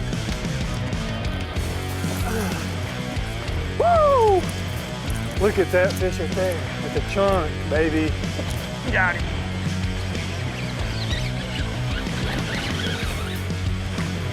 Woo! Woo! Woo! Woo! What'd I just tell you? I said I can catch him. I know I can catch him. Woo! Dang, that's a long time coming. Get in the boat. Yes! Heck yeah, dude. Oh, yeah. That's a big one. Ah! Oh my goodness, that was a big one. Yeah. Tight fish. Yes! Woohoo! Yes! Oh, that's a $100,000 fish.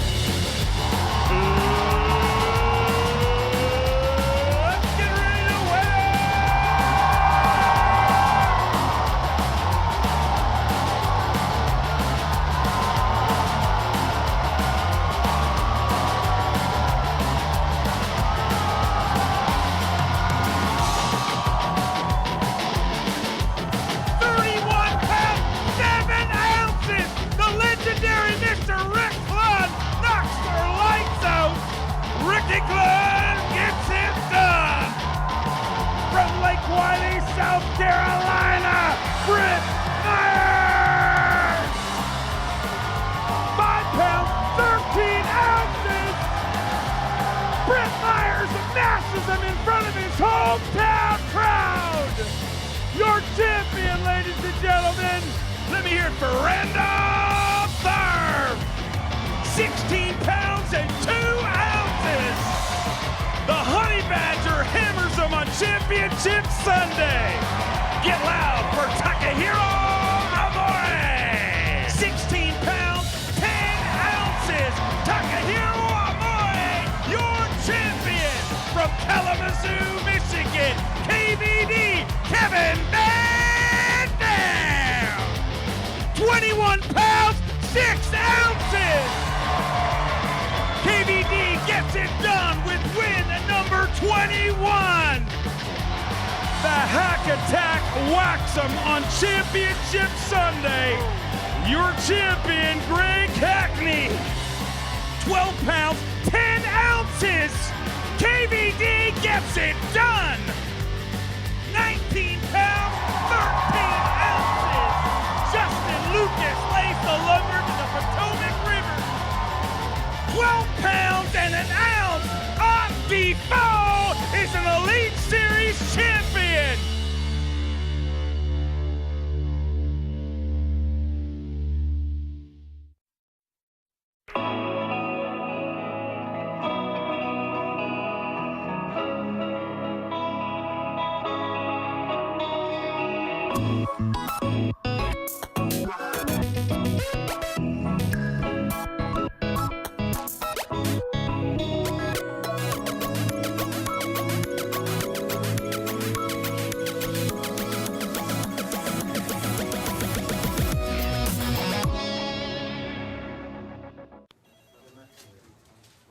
What is this meeting about again? Fishing. Took my boat, boom, jumped over it, and I caught a giant. It was like a whale. 29 pounds, baby! That's the last time I danced on stage. Wow. Chief Fishing Officer. How do I get that job? I don't know. Go to teamgtfishing.com to find out more about my real job. You're watching the Bassmaster Elite at Cherokee Lake, being brought to you live by Berkley. Yamaha Taste the Baits. Time for that. That helps us understand what's going on out there. Let's take a look at what Jacob Wheeler, the rest of these anglers are doing. Right there's what we're mimicking. And I'd say what they're dropping down there, Z, is not much off of that. Hey, look, man, whether it's been little shad, little alewife, right there as of right now is the winning setup in this tournament. DMC Moon Eye 3/8 ounce jig head, the small, soft plastic shad-like trailer. And if you look at what that smallmouth coughed up right there, there could not be a better mimic than that. Absolutely right on the money. Matching the hatch right there for our guys. And Jacob Wheeler, the guy in charge, didn't look that way the first couple of hours today, but Jacob Wheeler has certainly turned things around. Yeah, there's size, profile. There's the whole thing. Yeah, you can't see the eye on that, but the eye is going to be just like it too. Now, that looks on our monitor like it's 3.5 feet long. You're really looking at 2.5 to 3 inches long. That was actually sent from Ron Moore, and I believe that was from one of our viewers that sent that to us, I believe. Very good stuff. And, you know, something that, as you pointed out, and the rest of these guys will tell you, these smallmouth are spending a lot of time eyeballing these things before they bite. This is not a reaction bait in any way, shape, or form. It is examined before it's the trigger's pulled on that one. Take a look. Tricking them. Trickery. Trickeration is what we have going on out there. Jesse Wiggins, of course, the story of this tournament through the first 3 days, and now fighting for his life out here, just trying to get back in the conversation. Almost 3 pounds back of our leader, Jacob Wheeler. Complete reversal of fortune from the start of this final day. Looks like he has done gone largemouthing. Yep.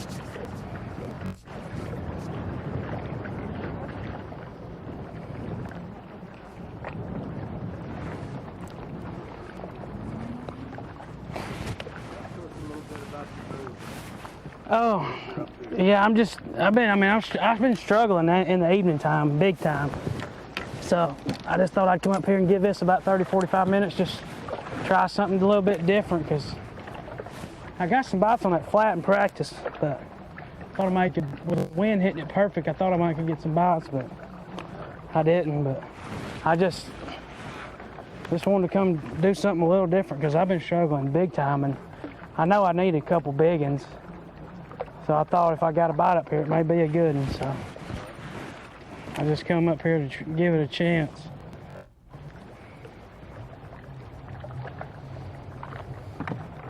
But I know I'm behind. I mean, it's just, you gotta figure something out right quick. I'm fixing to just go look deep some more, I guess, because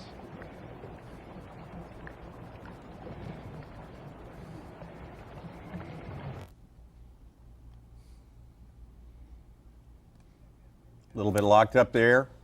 On Jesse Wiggins, of course, coming in trying to win his 3rd out of 9 appearances with the Bassmasters. And hey, no matter what happens in this tournament, no matter how this tournament ends up, a kid is for real. Absolutely. That is if you want to see the few, you know, and I've said this about Lucas, I've said this about Jordan Lee, if you want to look at the future of the Elite Series, look no further than that right there. He goes right in with those two, and that league of people who just emerged into guys like Wheeler. I mean, as young, as accomplished as he is, that's still a young guy. Set fighter on the right now. You know, Mullins had to push pole into that spot. He had to get out and push to get out of it. Pictures are going to be on the blog any minute now. Didn't get a whole lot of upgrade to show for No, him. it didn't help. No.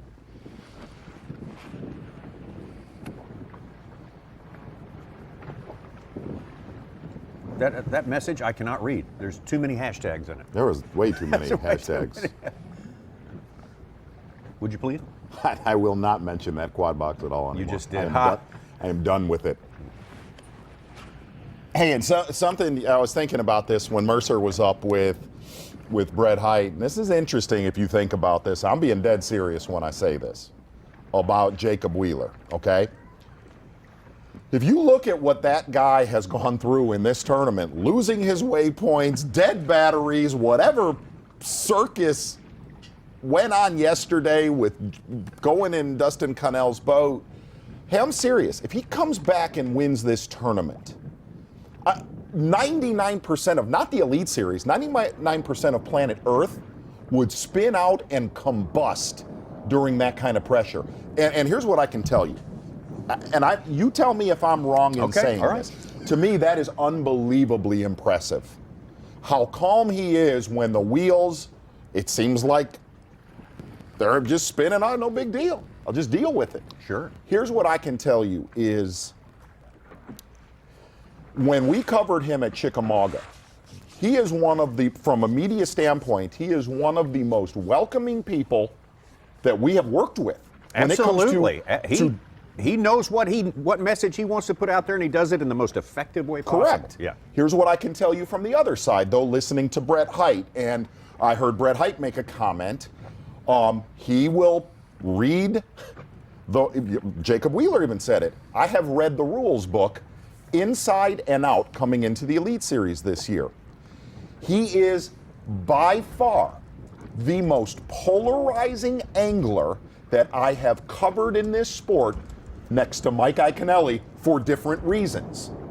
You are on one side of the game with Iaconelli or the other side of the game back 10 years ago, 15, 20 years ago. Jacob Wheeler is verbatim what I just brought up in a different aspect. And here's what I'm going to equate it to. I did not cover Roland Martin, but you heard Roland Martin would do what it took within a rule book to win, correct? Absolutely. Let me get your take on that. Well, I'm totally down with that. Like Brett Hite said, he took the time to study every rule, to know every rule. That's what we play by when we tee it up. It's the same for everybody. If you don't know the rules, shame on you. And he made the question. A lot of people in the rules meeting, they're in la la. He used the exact words. They're in la la land. Here we go, hooked up again. No. We're just watching little highlights there. Good start right there. Took my eye off the ball for a minute. And I'll tell you, and we've talked about this off the air. I personally have never covered somebody as polarizing as you are either on this side or you are on this side, and you are not in the center. You made a good point. Mike Iaconelli, the only other guy you hear the phrase a lot when people talk about him, they preface everything with love him or hate him. He's the only other guy that fits into that. Am I correct on that? Yeah, absolutely. Hey, fans or his fellow anglers, or everybody? I've not run into any other. It's one or the other. It doesn't matter if it's been fans or anglers. Okay, we gotta start. Have you? Figure out what's up. No. But it was interesting talking to him and talking to him just about what the county fair that went on yesterday with Dustin Connell. He knew instantly what the rule was. So yeah. There you go. The reason you don't spin out is because you've done the practice, you've done the work, you know you've got alternatives, and you know the rules, you know ways to remedy the situation you find yourself. No, Iaconelli just runs into love him or hate him just from being screaming and being what I call fantastic. Yeah, absolutely. Other people say offensive, but love him or hate him. That's the phrase. That's the phrase.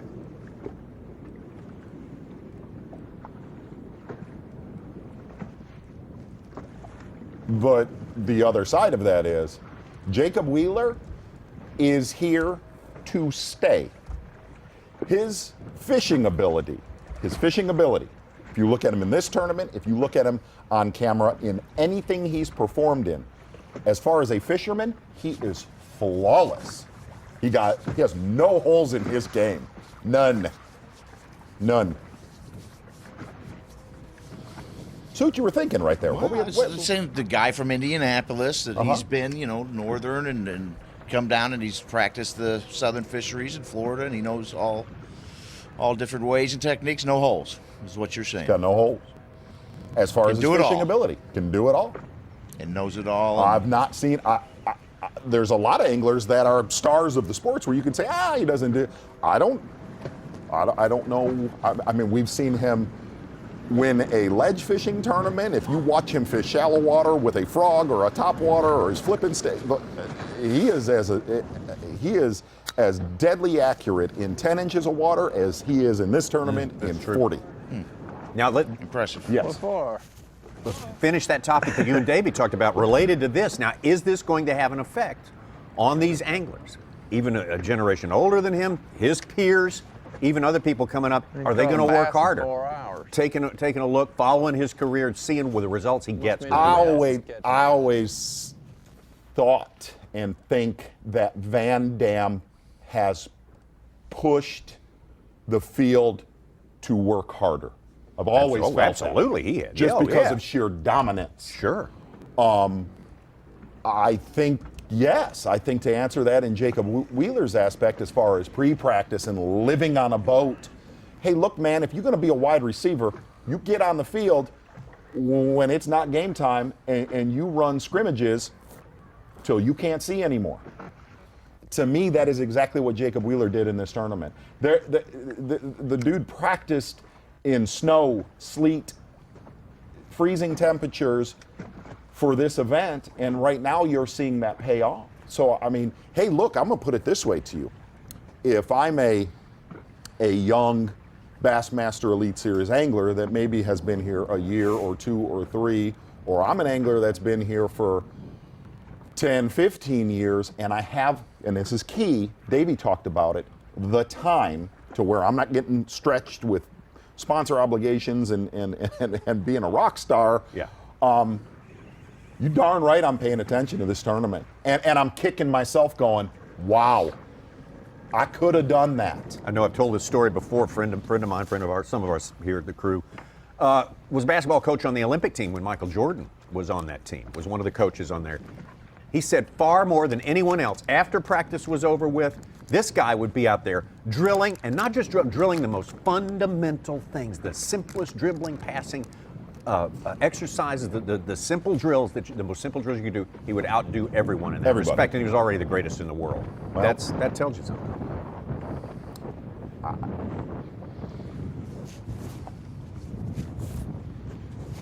So I guess the answer to in a full circle, that's how I look at Jacob Wheeler. That's how I look at him.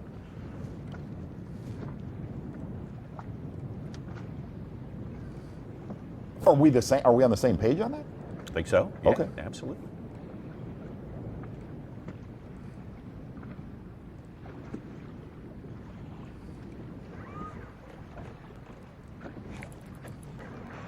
Oh, I thought he just locked up Jack. Got another question for you. Yes, I'm thinking sir. about something you said Oh, just God. the last time we were on Oh, here. heavens. You said. Okay.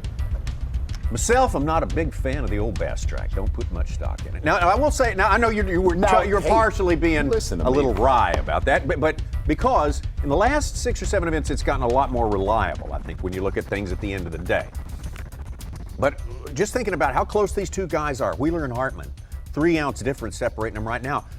Wheeler's estimated weights are based on an electronic scale that he has in his hands there, Hartman with a beam. How much margin of error are we talking about here? Could Hartman actually be ahead? Could he be further Do you want to behind? talk about my love-hate relationship with Bass Track first? Uh-oh. If we're going... Sure. Well, No. okay, number one, Bass Track is like I always say, it's a guideline to go off of. If you would have looked at Bass Track on day one, Marty Robinson caught 43 pounds for 5. That's right. Okay? We don't award any trophies based on Exactly. Bass Track. But the other side is you are right. If you really look at the gotten a little last year, better. Bass Track has gotten a lot better.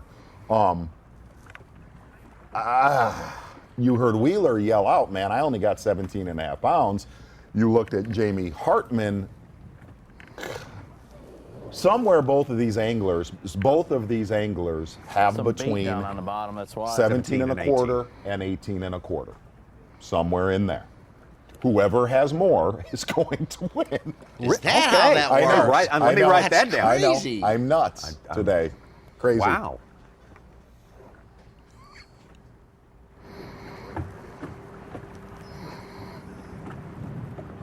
Saw Hartman lose one fish yesterday. Other than that, I have not seen him make a single mistake. He has caught everything Absolutely. that has nibbled on his line. He's converted it. If it's a keeper, it's in the box.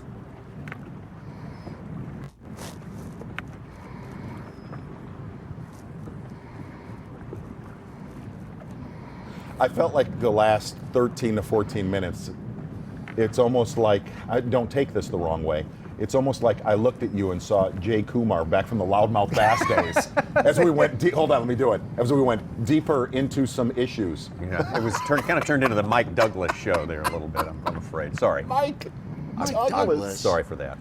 Oh, that's so great. Speaking of TV shows, do we have a TV show Trivia? trivia here? Dixie Oh, State well, Tire and what? Wheel trivia here? Do we have that? And I hope apologize. so. Hey, here's Let's see if one we can thing. get it queued up. Okay. Work on that. Okay. The Love Fest that we got to watch Mercer involved in yesterday with R.J. Mitty from Breaking Bad, I have to apologize. Evidently, I am the only human being on planet Earth next to you, Tommy, that has not seen Breaking Bad. Never seen one episode. or Never seen it. Heard it's great. I've heard it's terrific. Never seen it. Yeah, he was the main character's son, and heavy drama in the end there. Okay. When he was, Yeah. Around, once I set up, he can come on this side. Or no, actually, he can stay on my right side. Yeah, because I'm gonna come up and get on this fish on this side. What's he want? Photos? Come around to your left side and take photos.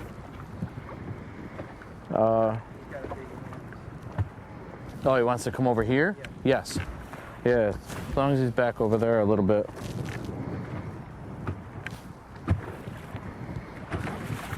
I think I got a question just for Tommy. Cool air. Oh boy. Hey-o. You may know it. I won't. Working on it. We're efforting. Is this Dick Cepek trivia or no? Does it fall in line? Oh, okay. I did find how we settle ties this year. Oh heavens. The octagon. No, it's not. Yes. You're so funny. Oh, you are over there having Time. a time. I knew you were going to say that. Yep. Fish off. You knew that. You are over You there. knew it's a having fish off. Right. I am. There's ties past first place. They go by the heaviest bag. Then the second, if there's a tie, that second heaviest And bag. so, most fish to- weighed. Which To clarify that, when you say a fish off, is that an all day long? Like, is I there think they go right back then. It's Sudden a day. death? Sudden death? Or a No. period? Well, I don't know. It didn't say that in there. It said at the tournament director's queue there. Shame on us all the way around for not knowing the rules. Yeah. Shame on us. How many bass limit is this tournament? I'm sorry. That was a scolded joke.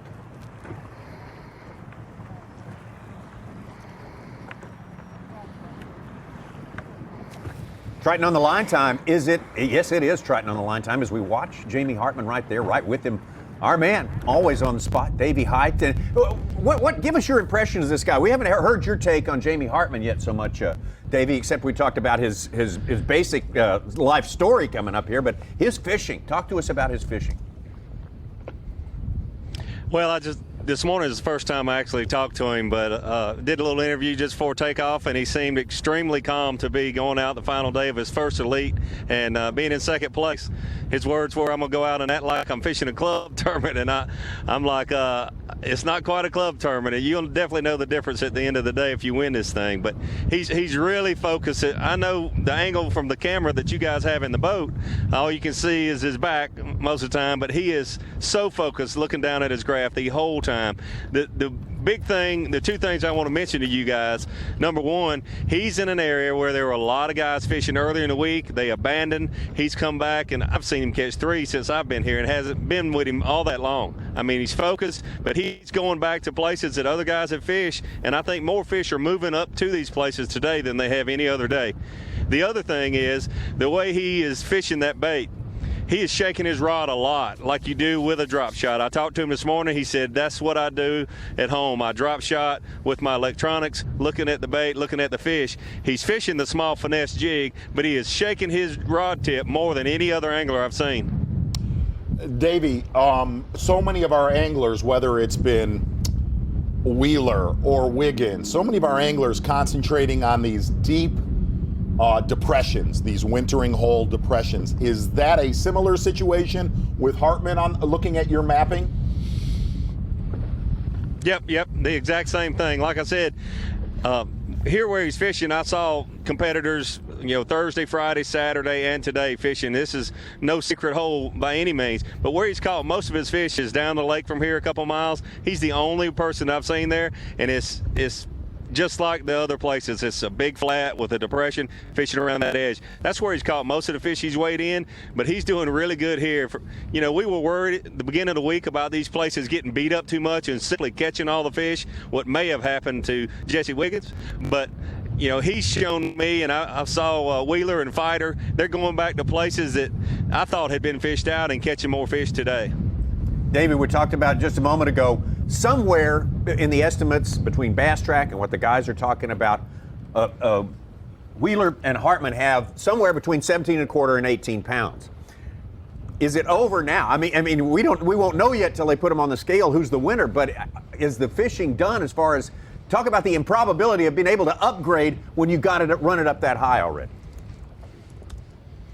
It really is. I think it's between these couple smallmouth guys. The only thing that I do know that you guys might not, Octafo caught a 4-pound largemouth and lost a 5-pound largemouth up the river just in the last hour.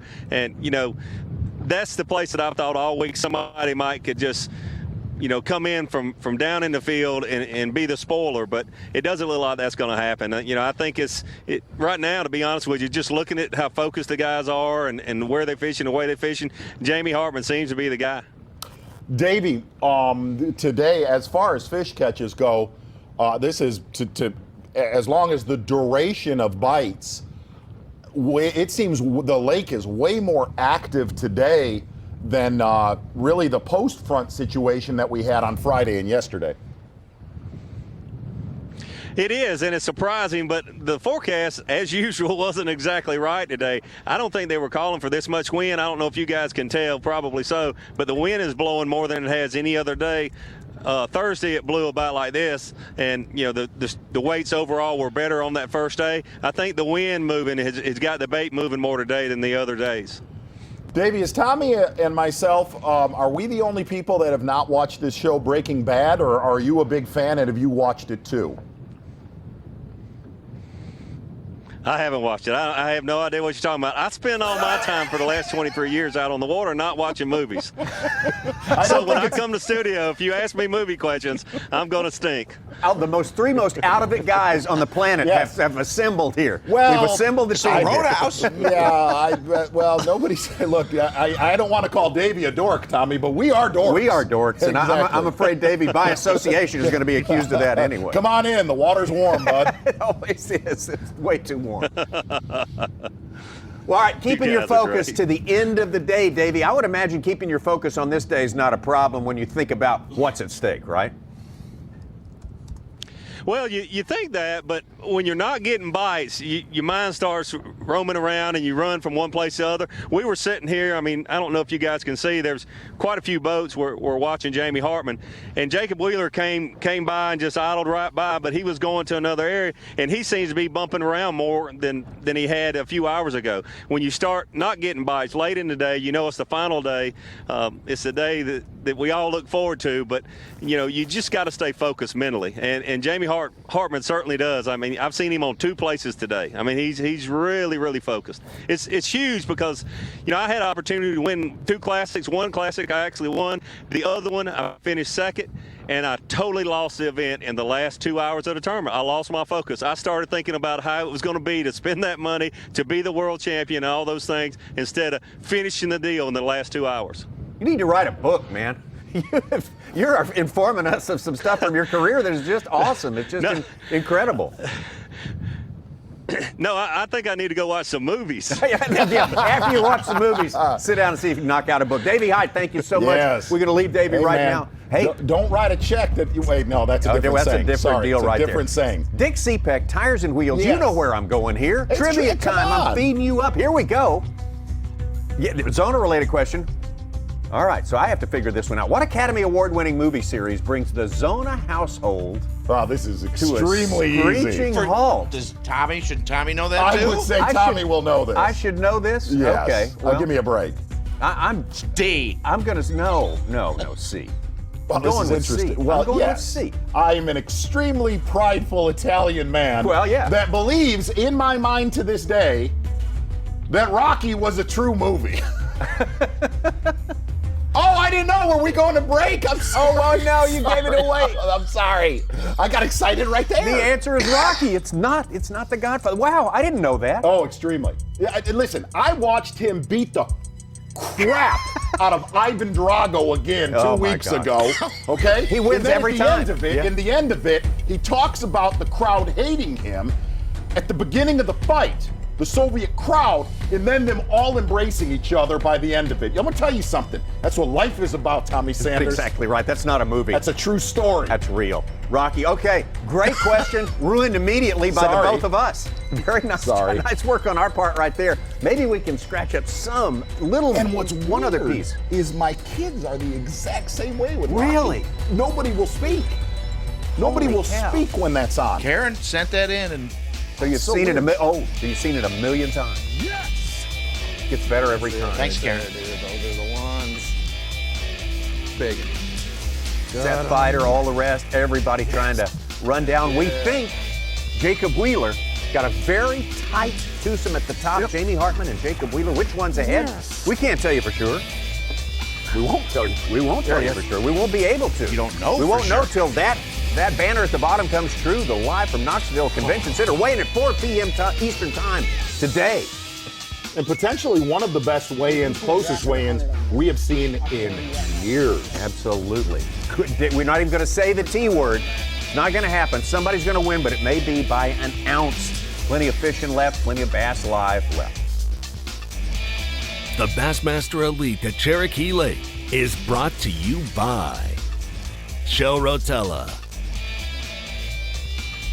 Yamaha,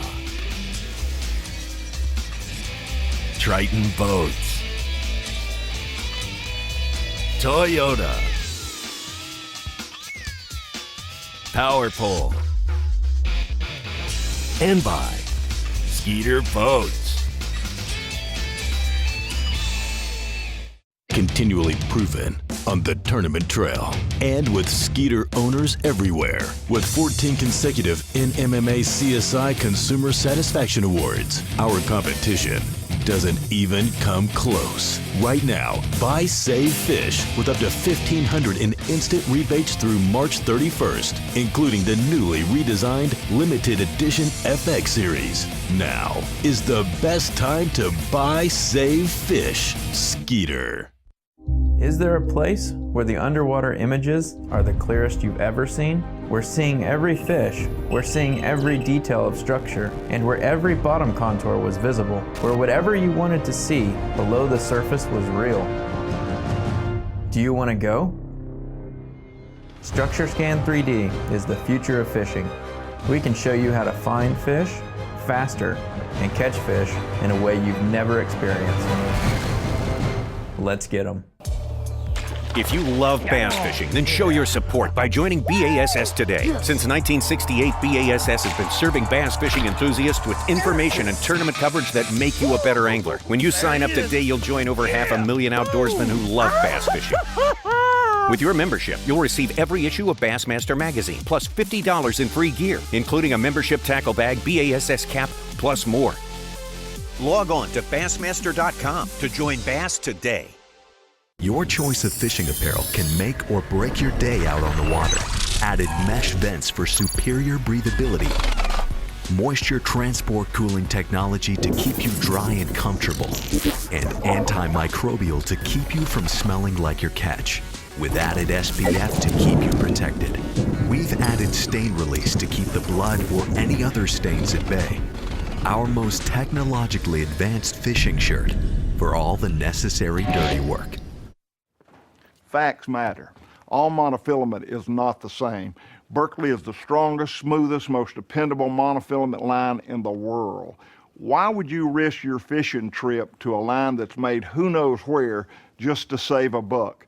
Berkley has been making and perfecting trilene in America for over 75 years. I spool nothing less than the best. That's Berkley trilene, and that is a fact.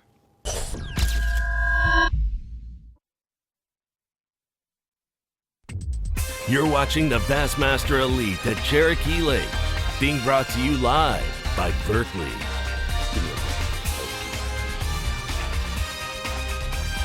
Bassmaster Live, coming to you from the Toyota Bassmaster Studios here in Little Rock. But watching the action on Cherokee Lake, and the action has been all about this guy today, Jacob Wheeler.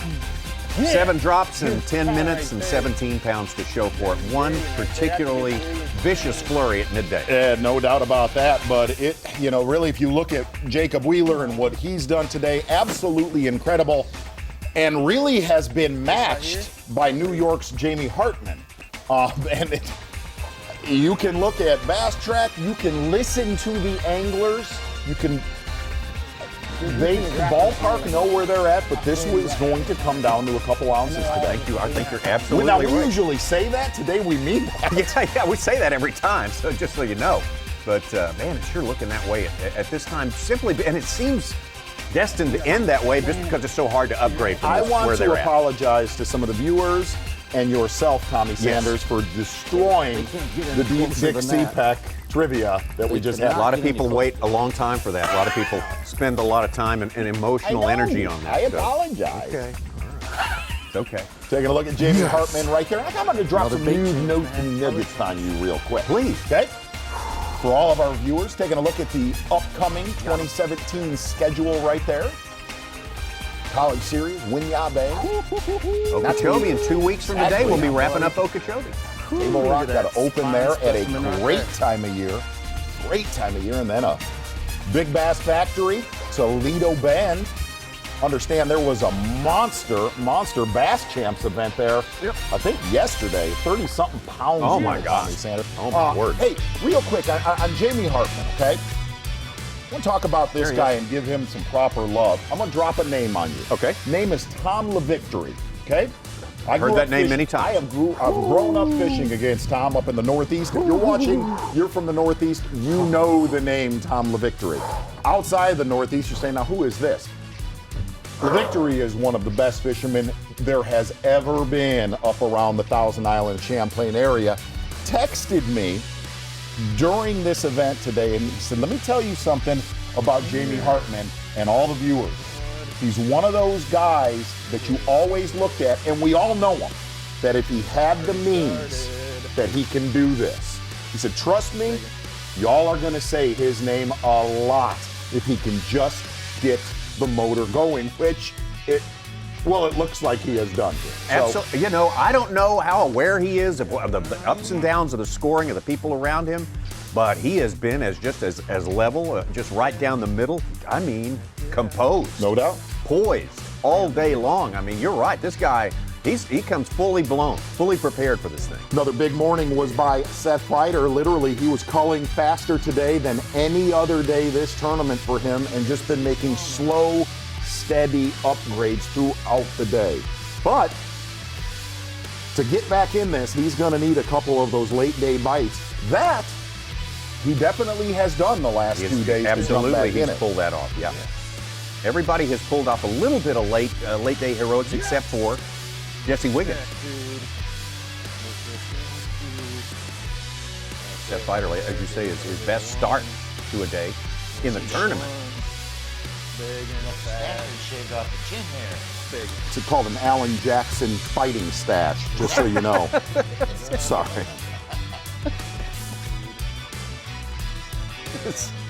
Okay. What? That's what it's called. Didn't know. I didn't know. I learned something. Alan Jackson fighting Every segment stash. I learned something. There's the guy, Jesse Wiggins, we were just talking about. Yeah! This is a spot that has been absolutely phenomenal for him for 3.5 days. Showed up again this morning, a little bit slower going, then knocked out his limit very, very quickly. 3.25. But the upgrading is what was missing there. That did not happen. The bigger fish did not show up. He was not able to get much above 14 and a half, 15 pounds. We have not had a fish reported in almost an hour. Oh my on Bass God! Track. Please, baby. I'm gonna tell you though, I got it he has got good. two. If you look at this Oh, one, it's the biggest one of the tournament. he's got two big That's ones you, in Mama. his. How about that right there now? Woo! That's what I'm talking about. Yes. Number 5, and it is the biggest one yet, 4-pounder. That is a big smallmouth. That's for you, Mama. Huge one right there. Oh, if he could find one of those largemouth that Art Defoe has tangled with, and looking at a photo gallery, guys like Tharp getting some quality largemouth bites today, Bassmaster Live. This is live. I gotta get this thing.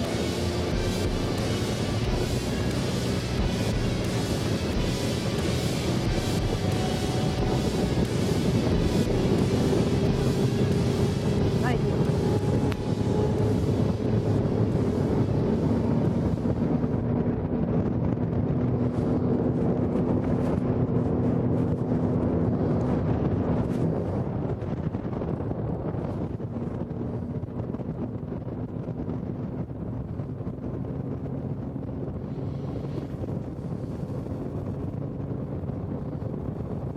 You know, it's kind of okay to see a guy running once in a while because the view on the left is the only shot we have seen. Has been the for only the shot. entire Yeah, I feel no like doubt. a guy who runs one of No these doubt. party boats, takes people out to a reef and anchors up and watches their backs as they drop straight down. Grouper fishing. Grouper Snapper fishing, trying to piece of Yes. bait, trying to catch a snapper.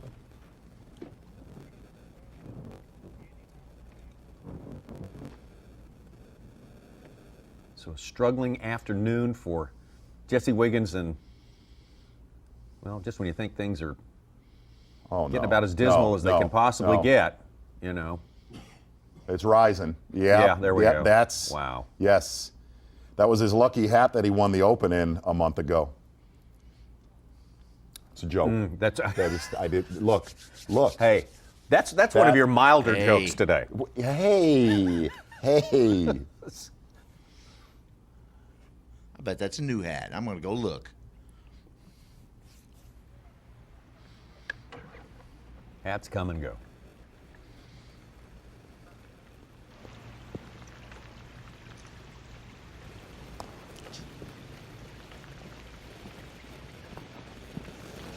Such, I'd like to, because I absolutely destroyed the Dick Cepek trivia before we went to break. I did. I destroyed it. I did. I gave the answer out too early. I jumped the gun. If somebody could guess one of two of Tommy Sanders' favorite movies of all time, that if he's walking by a television, that if somebody will do that, I will send them a prize pack.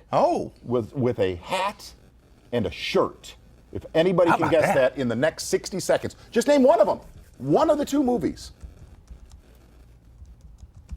Well, since I don't know, I'll just have A hat and shirt. 55 seconds left. 55. One of two of the Tommy Sanders' favorite movies. Make sure you screen those movie names before you bark them out there too. So. One of them I've not seen. That's hard to believe. One of them I've seen like 72 times. 72 million times because it's so great. I love movie trivia. And it's pretty good, isn't it? Oh, it's fantastic.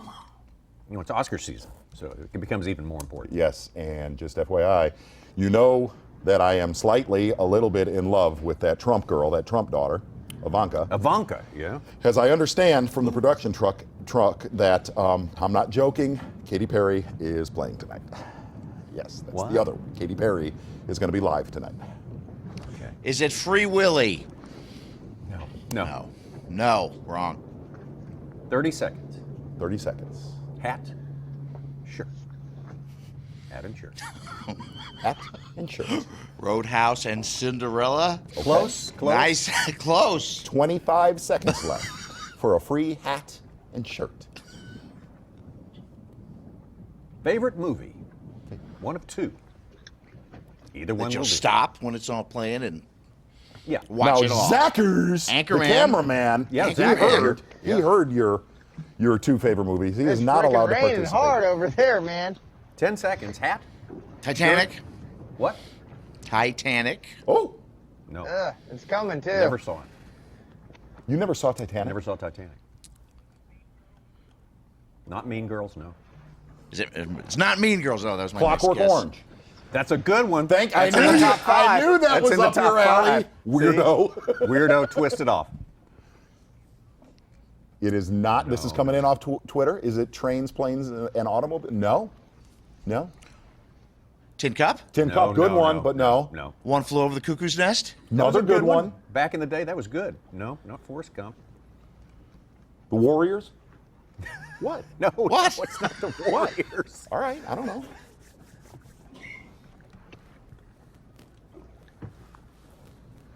Time's up. Hat, shirt, go. Can you dig it? Tommy Sanders, let us know. No, it's coming from The him. hat and It's shirt coming was from me. him. The From hat him. and shirt was from me. From They my were, they're heart. complaining. They were saying, Tommy? the two movies I'll always stop and watch. Simple, everybody loves them. No Yes. Country for Old Men. Yes. Oh, Brother, Where Art Thou? I've never seen it. That's a great movie. I've never seen it. Funny, one of the funniest movies ever. Who's in it? George Clooney, John Turturro. John Turturro, John Goodman. John Goodman, Ray McKinnon. We were just talking about him. never Guy who seen lived it. here for a while, here in this town. I want to find out if Jerry McInnes has seen that one. Oh, I bet you he's seen it no less than 20 times. Wow.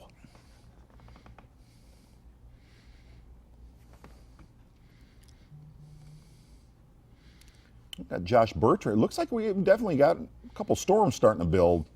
Background right there. Yeah, that's rain right there. Wow, there is a little rain cloud there.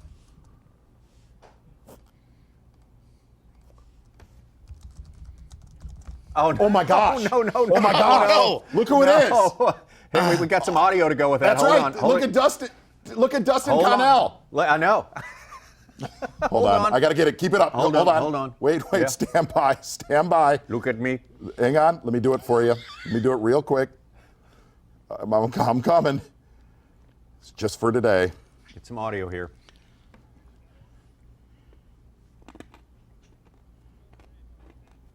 Oh. Gerald Swindle. Oh the my new gosh. Gerald Swindle. See that? Right there? that- oh, my gosh. Okay, hold on. Do the Captain Phillips real quick. Okay, you ready? And there it is. Oh no, I'm a disaster. Oh. Keep it up. Okay, keep it up. Wait a minute. Let me get him reloaded here. Get your volume on. All right, put it up. Look at me, sure. Look at me, sure. I'm the captain now. There we go. That's it. That's it. Saw that go down yesterday out on Cherokee Need a Lake. soundboard over there. Oh. Need Caddyshack and Jaws, and I never heard of this one. Ice Spiders. I don't. No. It's That's some bogus. That's. Charles Sim came in with Shawshank Redemption, which is probably one of mine. Is it really? Is that in your top 5? That's it. Yes, that's the one that I'll sit there and watch. It's,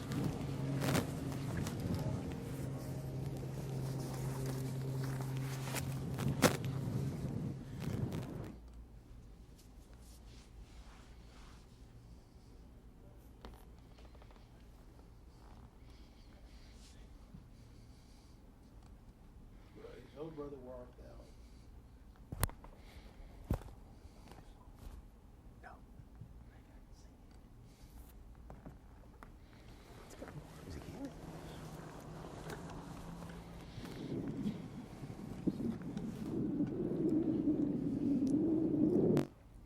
Yeah, the looks of the clothes that are going on now, it kind of confirms for us that is rain on the way. No so doubt we're gonna about have it. There is a front out Chounda way. Pitter patter of a few raindrops here for a while on Cherokee Lake.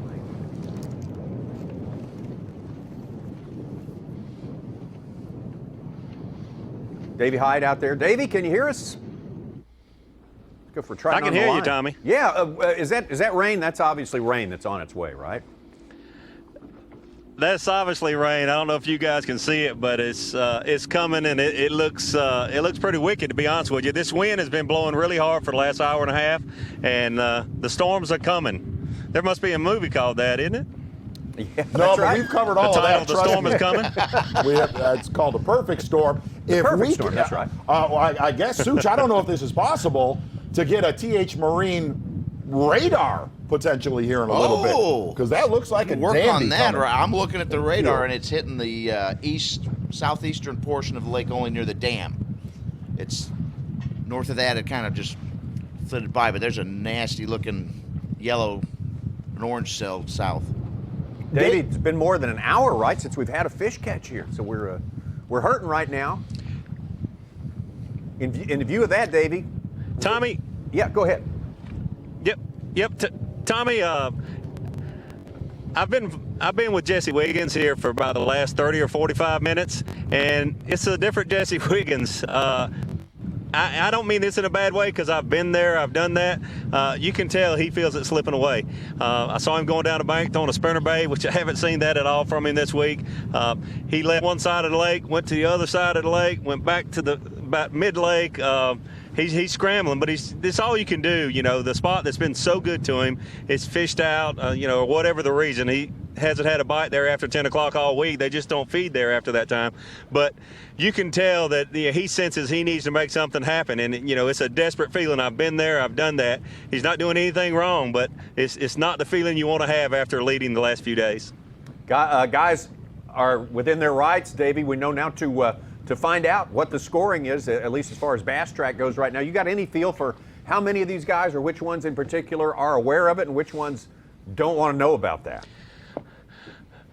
Well, certainly you can tell that. That's modern technology that we have now. But the thing that I noticed when I saw him, and it's why I went with him, this morning he had a little over 30 boats following him. There's one spectator boat with him. It might be his family.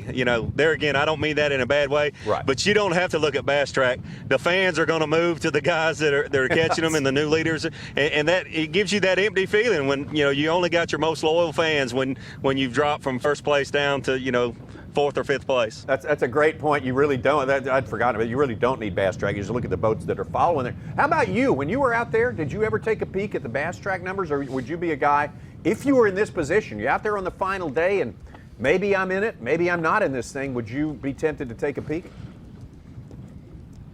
I didn't want to, because there again, like I talked to you guys earlier about, you don't want to lose your focus. All you can do is all you can do. And my motto, I learned this throughout my career a little later on. You're going to have your good days and your bad days. But if you give 110% in anything you do in life, including bass fishing, that's all you can do. And at the end of the day, you go to bed at night and you get up next morning and try hard again. That's all you can do. If you try to do any more or any less than that, things don't work out. Hey, Davey, really quick, we try to only report credible media here in the Toyota Bassmaster studio at all times. We're adamant about that. Exactly. Right. We are adamant about credible reporting here.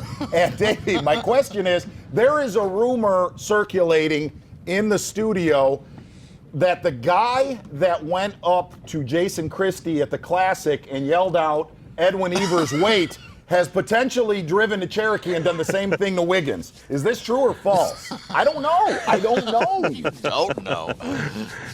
Well, you know the source, but that's a prime example. Jason Christie, all you can do is believe what he says. He said that didn't affect him, but I saw some different body language right after that, right after he heard that. I mean, it was obvious to me. Do you think it should be a rule that people should be able to have access to that information, or you think it would be better off if no information was afforded the fishermen out on the water? I think it should be a mandatory life sentence in prison if you yell out, Edwin Evers has 28 pounds. I know what not to yell out now. I understand. Absolutely. That's good. Oh man. You know, that's the guy. The thing about that, Tommy and Z, the guy probably thought he was doing Christy a favor by telling him that. Totally. I mean, our fans are awesome, and so many times they'll do things they think they're trying to help you, or they're pulling for you. They are your fans, and it turns out to be a negative thing. And that stuff just happens. But this is a mental game. People that have never competed at this level, and just like with Jesse Wiggins, he's won 2 Opens, and that is awesome. I mean, he has started out, as good as anybody in the history of our sport. But this is the Bassmaster Elite Series. It's a different deal. It's a different deal. Davey, how many times, and I'm sure it's in the hundreds at times in your career, have you had guys come up to you and try to give you information about the lake that you're fishing on, which would be a violation of the rules if you were to do that? How many times have you had to stop people in mid-sentence and say, don't tell me that. You can't do it.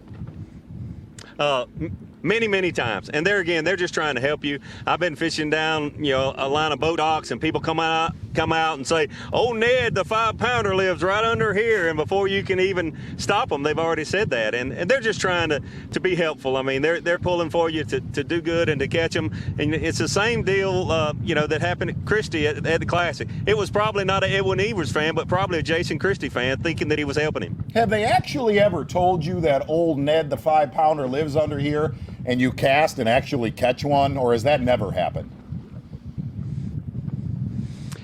Well, almost. One time, I think we were in Georgia, and a guy on the dock said, "Old Ned lives under here. It's a 5-pounder." And I didn't think I was really breaking any rules because I didn't ask for it, and I told him, "You can't tell me that." I threw under there, and I caught a 7-pounder, and I told him I caught Ned's girlfriend. I love it. I love it. Spent the week there in the Cherokee area. Davey, tell us, how are the fans? Is it good folks, good hospitality all around that part of the country? We've never done one right in Knoxville there. They're great. I've never fished right here on Cherokee Lake either, Tommy, but the fans have been great. And I mentioned earlier that, I think you need to say that, and you need to point it out when the fans are being so courteous, and they have been. They have been to Jesse. No and with doubt. him being a rookie, I'm telling you, it's no telling what it could have done to him if he'd have pulled in there. I got to tell you this quick story. My third Classic, I happened to be reigning Angler of the Year, the first time I won Angler of the Year in 1997. And I happened to be, this was before the Angler of the Year and the Classic champion got to go out 1 and 2. I ended up drawing out lucky number 41, which is the last boat in the field. And I had never had a lot of folks follow me to my starting spot, maybe 2 or 3. I'm sitting there, Ray Scott calls out my name last, and there's a lot of boats sitting around. I'm thinking, these are the most courteous anglers I've ever seen. They're going to wait till everybody leaves before most of them even leave. The problem was they were waiting on me, and I stopped. 41 boats stopped with me. 4 of them started throwing on the hump that I stopped on with me. Oh, now, you talking about blowing somebody's mind? It's the most shook I've ever been in a bass tournament. Hey, Davey, just that region that we're in, and this is something that we were talking about a little bit yesterday and a little bit this morning, is granted, Douglas is a much different lake, more known for largemouth and stuff like that, but obviously these lakes are so close in proximity and growing season and forage. Why does it seem like a lake like Douglas has these big, sloppy largemouth, and you really don't see that here across the road? I think the big difference here, and I focus more on why the smallmouth do so well here. The largemouth, it's all about habitat, and they need more shallow spawning areas, and Douglas has a little more of that. But the thing that impresses me so much about Cherokee is how good the smallmouth fishing is. Because when you hear Cherokee, that's what they come here for. And like you said, just right down the road is Douglas Lake. I really think that the big difference in these two lakes are the islands that run parallel right down the center of this lake. It's like a strip, like a mountain that runs down the center, and your main lake runs down both sides, and it just has so many current breaks, so many eddies, so many things that the smallmouth really love. And Zona, I know you love smallmouth, I do too, and that's what I've just been so impressed with, how this lake it's just such a good smallmouth fishery. Unbelievable population. Incredible. No, it's so impressive. And Davey, I don't know if you got to hear much of the interview that Dave Mercer did with Brett Hite a few minutes ago, but he was talking about how this technique that we've been seeing here, which we've already established is a small window in time, this Damiki rig thing, is really just kind of particular to this lake and this area of the country, a little tiny part of the country that uses that. Give us an equivalent of that, someplace else where there's something that happens, people catch fish a way that no one ever does, and it only happens for a little period of time. Good question, Tommy. I meant to bring that up already. Zona asked me about this technique in here and why not the drop shot. And honestly, I didn't have a good answer, and I feel like I should after being out here for so long. So I asked a couple of guys that I think are as good as any but one in the business at drop shotting, and I know they had to try it here. I personally asked Seth Fighter yesterday. I asked David Mullins because he's from right here. I asked, 2 or 3 other guys that are great drop shot fishermen. Jamie Hartman, the guy that's leading right now, he said that's what he does with a drop shot. I said, did you try a drop shot here? Yep, they won't bite it. And I straight up asked him, why not? Nobody had an answer. Nobody had an answer. But the other thing I asked him, are you going to do this now up north? Absolutely. Seth Fighter told me, absolutely. Well, Davey, this exact technique, if you go walleye fishing ever on the Detroit River this year or the last 74 years, 2,000 boats a day will be doing this. Yep. Because it is identical to walleye fishing. Absolutely. Fox River on Michigan, they do the same thing, window up and down. You can walk across the boats of guys doing that, sitting out in the middle of the river right there. But don't they put a night crawler on the hook also? Is that the difference? No, really. In Just all a little honesty, jig. It's like a crappie jig. 50-50. 50-50 adding live bait or not adding live bait. Yeah, no joke. Well, Davey, who are you going to stay with for the next hour? Yeah. Who are you going to stay with for the next hour? You bet. Well, Jamie just left. Like I said, he's moving around a lot now, which he should. He's trying to find that one fish that might make a difference. Who you guys want me to go find? I'll let you pick. I've been doing it for 4 days. I guess what would be news is if either Jamie or Wheeler is able to upgrade. I mean, that's going to be the ball game. That is going to be the ball game. Only on a little bit more, but that's the ball game. I'll go with Jamie since he's close by. He just left, and I think I still see him running down the lake. I'll go with him and hopefully see him catch a big one. Davey, thank you so much. Davey will be with us in the studio. I should tell everybody as Davey heads off to, he'll be with us in the studio. That's right. That's right. I am at an extremely important, go ahead. A karate tournament, the Michiana Regionals, which is, you can't miss that. Michiana Regionals, and that Saturday I am actually being upgraded to a yellow belt. Absolutely. That's if you want to learn about competition at the novice level, that's where it's at, and we can't blame you for it a bit. But you will be thank you, Davey. Thank you. Sorry you had to hear that. Oh, God. What is wrong with you? Michiana Regionals. The Michiana Regional. You'll be in phone contact with us, though. I will. You absolutely. will be. So Friday, Saturday, and Sunday, I'm going to call in, and here's the other side of it. I will. We are talking about, Bruce Aiken knows about it, but we're talking about doing some live footage of when I'm actually in competition at the karate tournament. Wow. That would be so great. That would be so great. Yes. I know. You've trained hard. I know you've worked hard. 11 years it's taken you, but you're there. You're almost getting that yellow belt.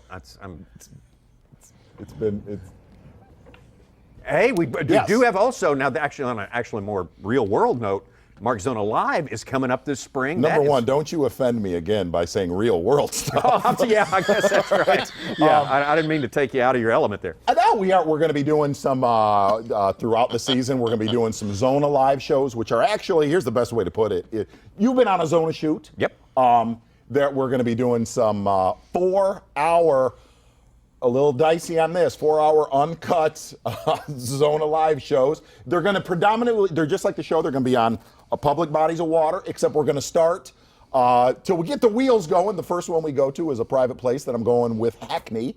That's a little bit risky doing a live show with Hackney. Why is that? Why would you say that? Because we have to edit out 97% of any Hackney show that we ever shoot. So that's the only thing you're you two will be on your best behavior. Can I go? Be good. Yes. It's going to be on bassmaster.com during the week, so I hate to say it, but if you like playing hooky at work, this is going to be right up your alley. I think it'd be fascinating. Absolutely great. We're not going to name the bodies of water that we're going to for a couple reasons why. But number one, we're going to have to adjust with weather and stuff like that. But it's going to be literally the best way to put it. It's going to be an unedited, uncut Zona show. But the other side of this, Such, you're going to be with us. Yeah, I want to come. You're going to come to every one of them. Oh, I got to go to all of them. Every single one of them. Okay. Such.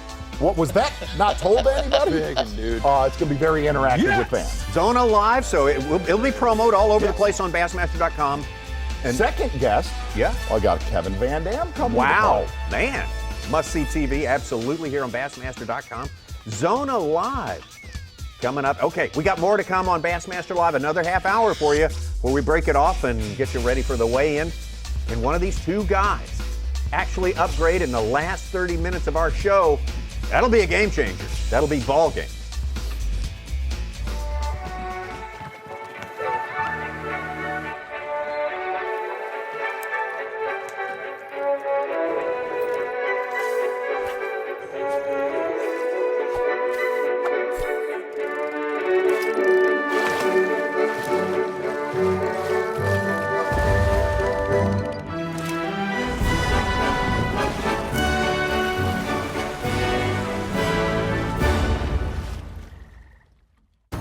In a world where boring, soundless lures were the norm, comes a lure unlike any other.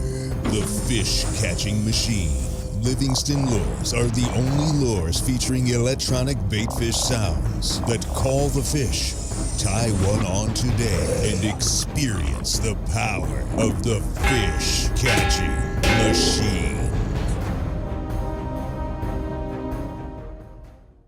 Think you could win valuable prizes from Bassmaster? You can't know unless you enter, and entering is easy. Go to Bassmaster.com. Enter now for a chance to win a fishing trip with 2016 Toyota Bassmaster Angler of the Year Gerald Swindle. Trip includes airfare, rental car, hotel, and $500 cash, plus a Triton 17 TX bass boat, Mercury engine, and Gerald's gear from Humminbird, Minn Kota, GoPro, and more. You, the winner of a valuable prize? Could be. All you have to do to get your shot is go to Bassmaster.com and enter today and every day. Hey, it could be you.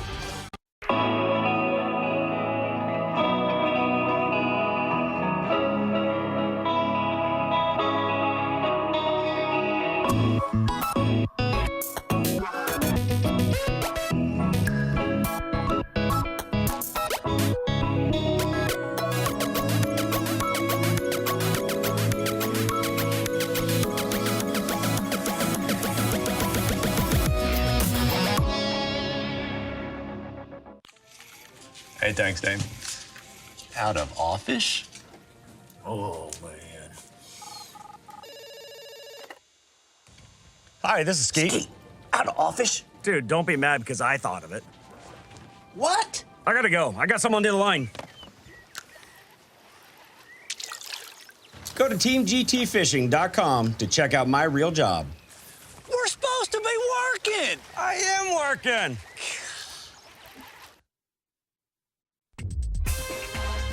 You're watching the Bassmaster Elite at Cherokee Lake, being brought to you live by Berkeley. Can something big happen in the last half hour of our coverage here, Bassmaster Live? That's what we're rolling up on right now. Our power pole replay of the day. Of course, we thought for all the world, first couple of 3 hours of fishing, it would be that one right there. Giant smallmouth, Jesse Wiggins, on his way to establishing another big lead. But, which he actually did. But, no doubt. And you know what? I'm still going to throw it in there. The Wiggins catch is still, it's a replay of the week, but it's this flurry that went on with Jacob Wheeler being the replay of the day of the tournament so far. Jacob Wheeler with one of the biggest displays of what you hear, a smallmouth flurry that happened earlier today. 17 pounds and 7 drops. 7 drops. After that all tracks, I hit that button and stayed right there and literally We got to catch us a couple more though, dude. We got to catch us a dang couple more.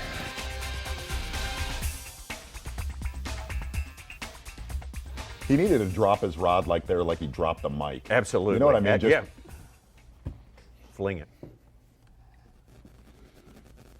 That's his nearest pursuer on the left there. Jamie Hartman. Jesse Wiggins needs a Hail Mary at this point, that's for sure. Giant, oversized smallmouth or a big largemouth. Maybe a couple of them.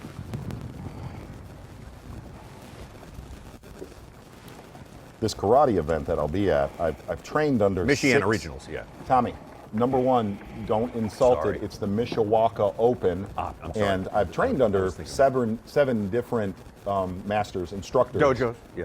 Senseis. Senseis, yeah. Plural. And I'm really excited because we're I'm training under a new one, and I'll get you guys, hopefully get you guys some footage. Yeah, that would be great. I'd like to It's gonna be see a big bio one. sheet on him It's if you gonna be a got it big and everything. one. Yeah, it's going to be good.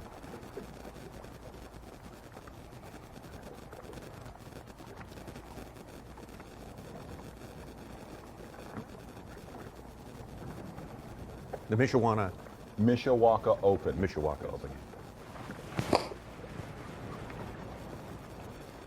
I don't call this the Fish Masters, so I just want to make sure we know. I got you. my I got you. karate It's the Mishawaka Open. If you want to face the best in the Midwest, go to the Mishawaka Open. I know. I've said it for years. I'm sorry, I just dropped it.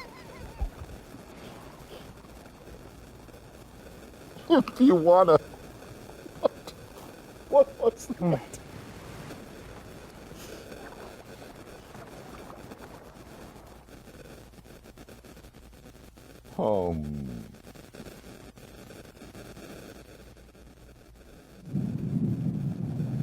Little bait change, maybe a color change. Jamie Hartman talking about he's a believer that the color change has helped him to maybe get a few bites when bites were going slow last couple of days.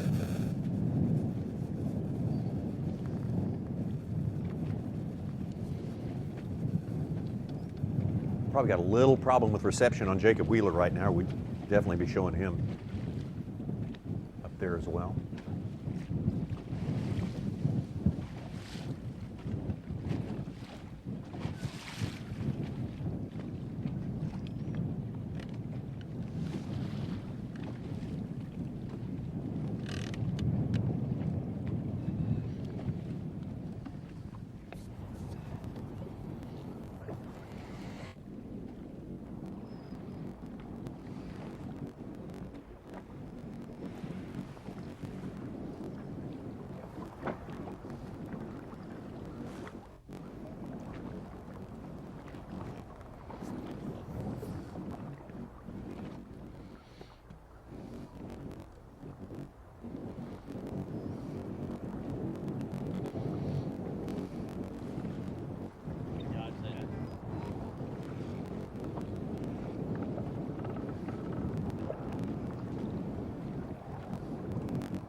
There's Jacob Wheeler. Well, guys, it's the last hour. It's the witching hour.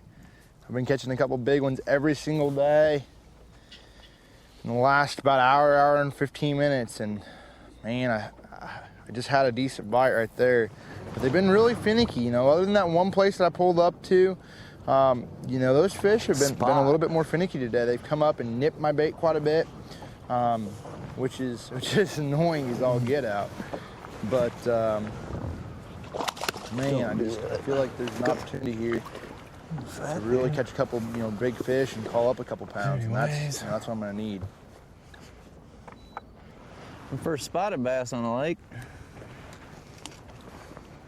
I don't know if he's gonna help though.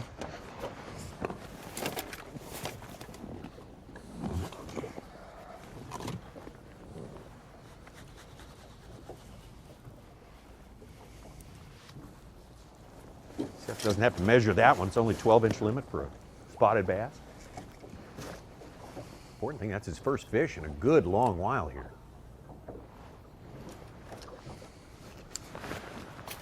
I gotta make the cut though. Gosh, I just had one come up off the rock. What kind of bass, Wes? Ain't that a son of a gun? Not what I was looking for. But dang.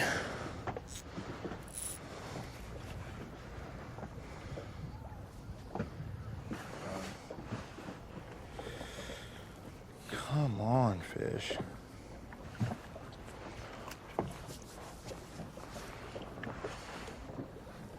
my gosh, get it. Eat it, you sucker.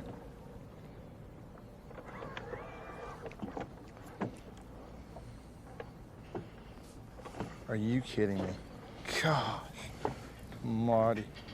I'm talking a dang. I can dang too. There's one for sure great big in that.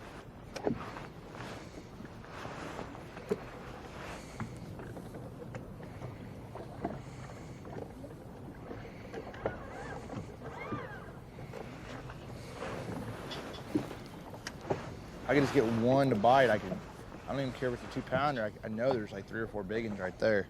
I want to take note of that TV schedule, the ESPN2 broadcasts of our fishing programs. We're going to feature 2 tournaments in each program this season. The very best of what you're seeing here on Bass Live. Talk about 2 dramatically different events to start the season. It's going to be whiplash in the middle of that for everybody in the middle of that one. Cherokee, then Okeechobee, combined into one program March 12th at 8 o'clock. Here again on the 19th. Classic coverage. Lots of that this year, as always. Absolutely. Days 1 and 2, 7 to 10. 3 hours of coverage on the 15th. 2 hours of coverage on the final day on April 16th, Saturday and Sunday.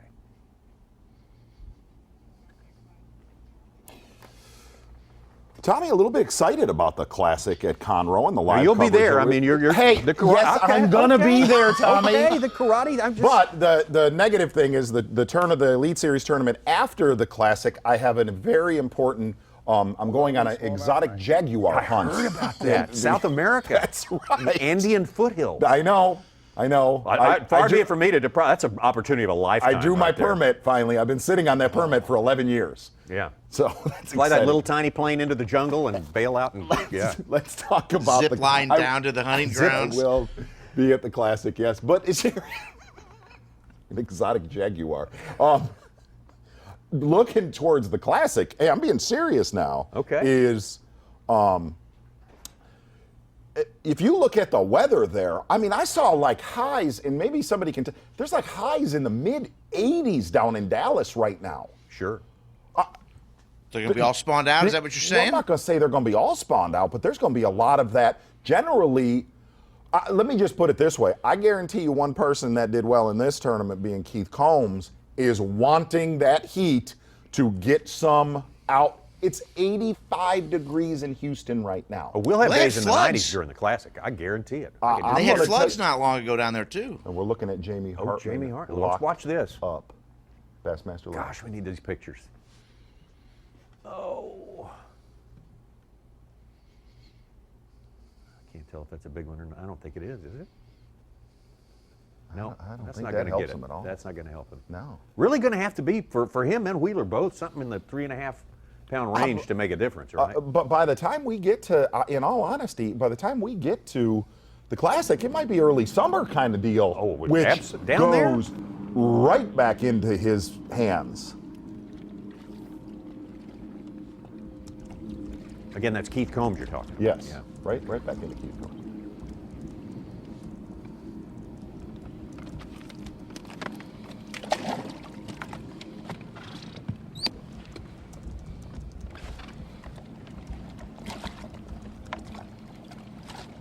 Number man Jesse Wiggins there.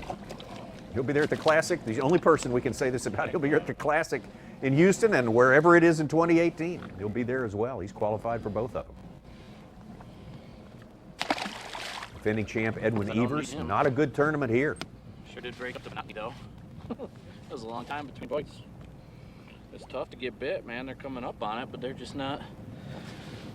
They're not committing to it. I did a color change and I got a bite. So, I don't know.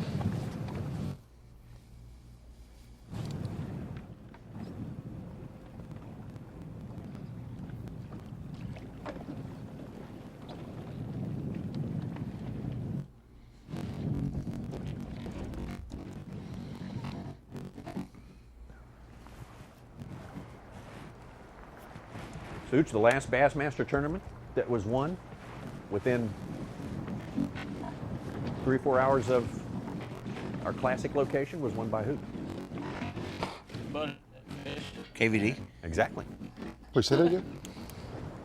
The nearest tournament in recent years. Toledo Bend. Toledo Bend. Yeah. Kevin Van Dam. Maybe why some people are picking Dean Rojas to do well at this Not class. a bad pick, friend. A lot of people. Not a bad pick. Mm-hmm. We heard some people in the know call out that name. Mm-hmm.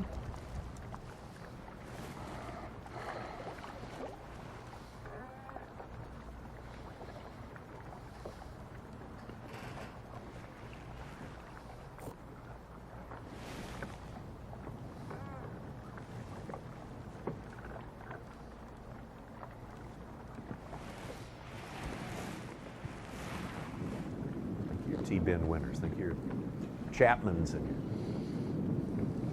guys who run close to that. Tharp.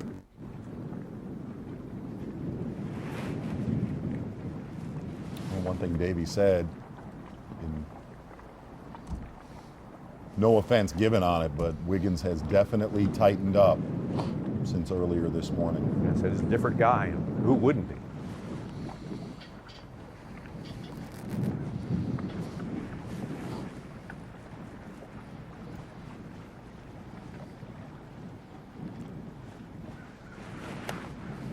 Fast Track shows Paul Mueller just caught a 3.5 pounder.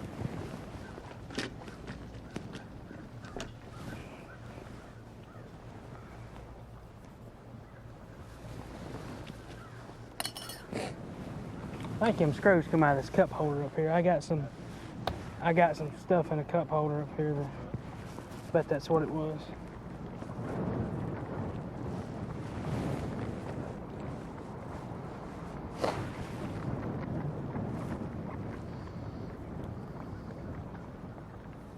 Jamie Hartman. Understand he's hooked up again. Had an undersize just a couple of minutes ago.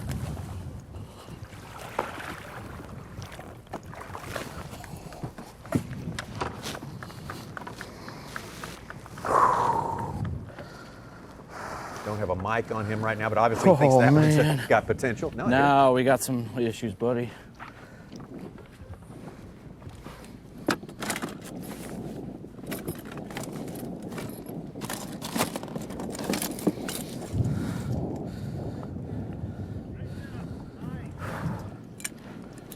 Boy, this could be so. I don't know if he's even gonna help. So critical. Change the battery.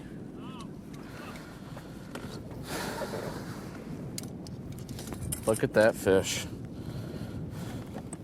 And I don't know if he's gonna help.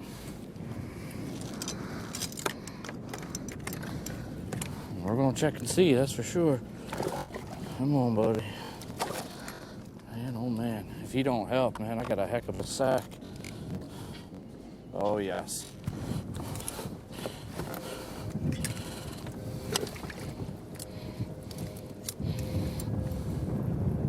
That one's heavier, number 5.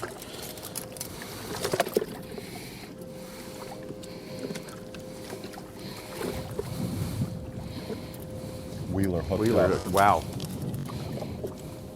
That's the deal right here. Oh, that one's definitely heavier. 5.2.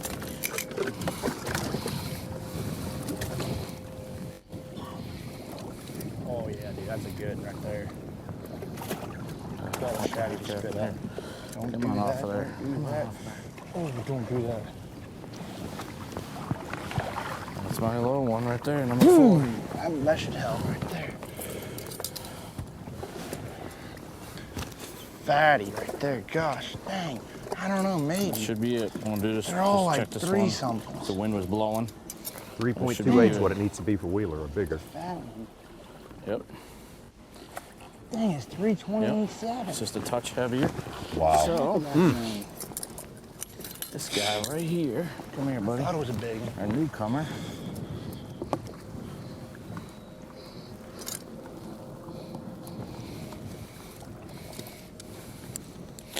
Make sure I got the right one. He's gonna need a hole anyways. Right there. And big upgrade. Big upgrade. Wow.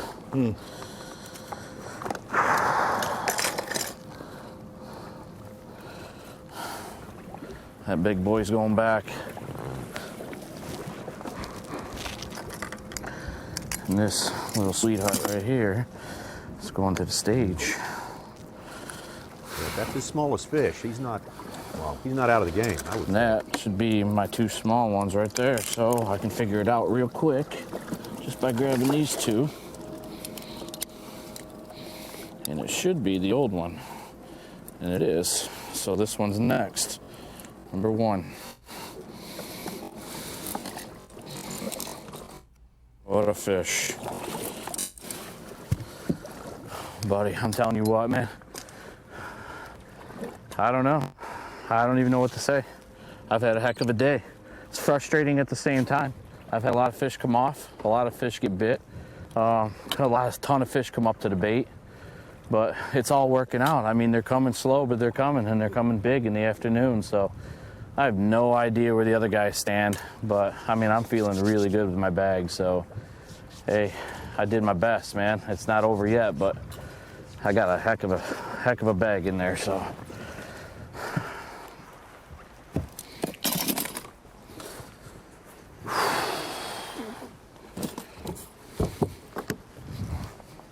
Color change, another color change, man. All day long. Just keep changing that color until you figure out what they want. I just went through that spot. I just went through there and they kept coming up on it, coming up on it, coming up on it. Color change, 2 for 2. They just ate it. Let's idle back up there.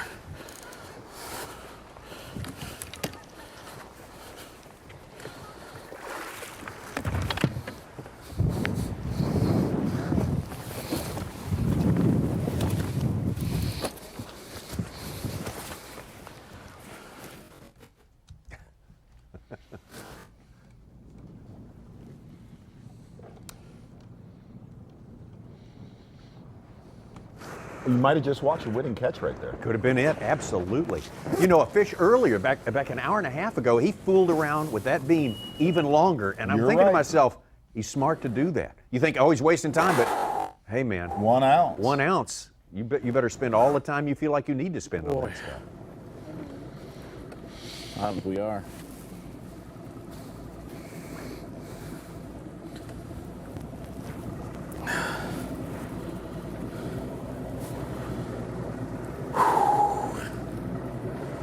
Man, oh man, we got some meat in that bag, buddy.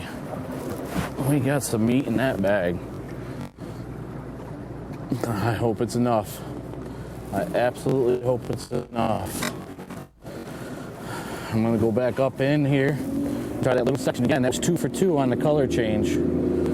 So we're gonna idle back up in here, give it another shot. And then, if nothing, real quick, we're gonna run back down, same as yesterday. Last minute heroics yesterday, ran back down there, got a 4-pounder. So it's gonna take a pretty good sized fish right now to upgrade.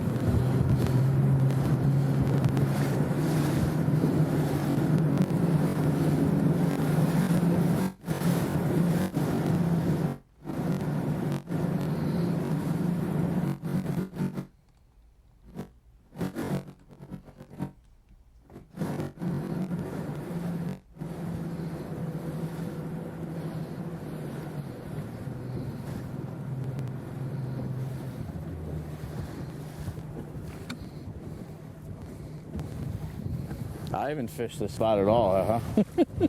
I've already erased 4 trails or 5 trails off of there too.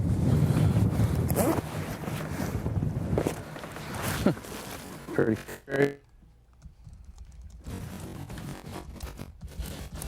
It held up, man.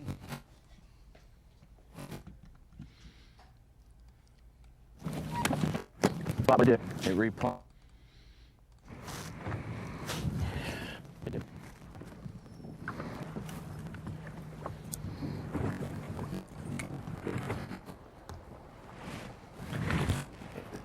Big one.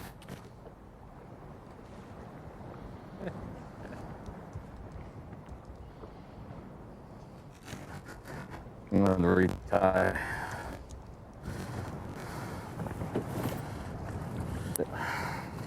Tugging around like, what's that? Thank you.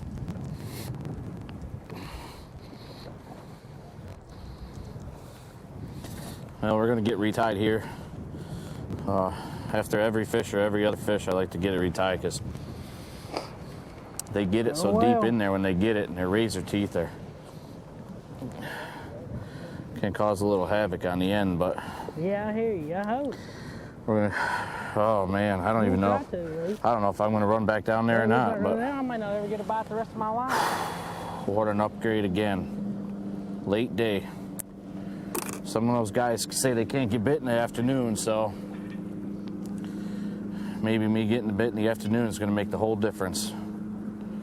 It's a very, very, very, very precise little something I'm fishing here. Same with the other spot down there. Very precise. So the afternoon comes, they get in there and they hide in it. So let's see if there's another big one in there. If he's going to help. Is that fighter again?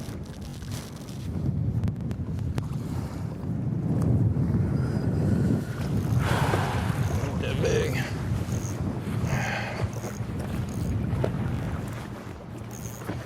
I think he's gonna help.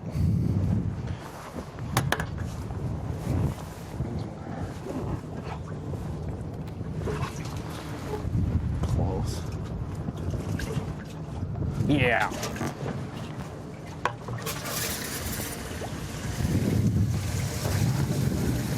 Another one ain't gonna be last. That's gonna be last. Oh my God. I'm big excited most of it. Hey, you can get to see it in the back of my.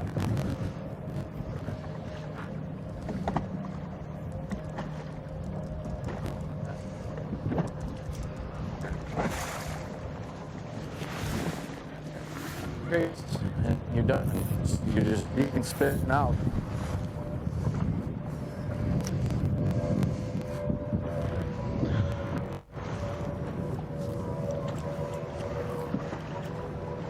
Text from Melissa Storm says all of upstate New York is holding our breath. Well, Jamie Hartman, he doesn't know specific weights, but you know he's on to the fact that he's right up in the middle of it because he can see the boats around him. Davy Hite reminded us of that principle not too long ago here.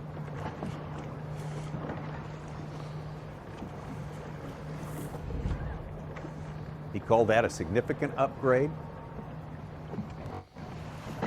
Again, all we've got is approximate weight, so we do know it's close with him and Jacob Wheeler right now. Super close.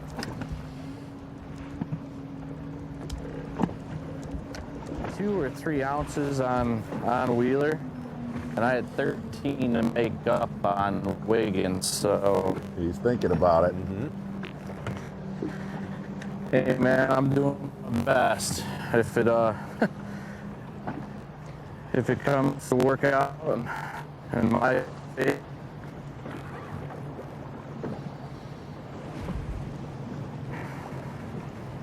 all I can do, that's for me making all the runs, catch the fish.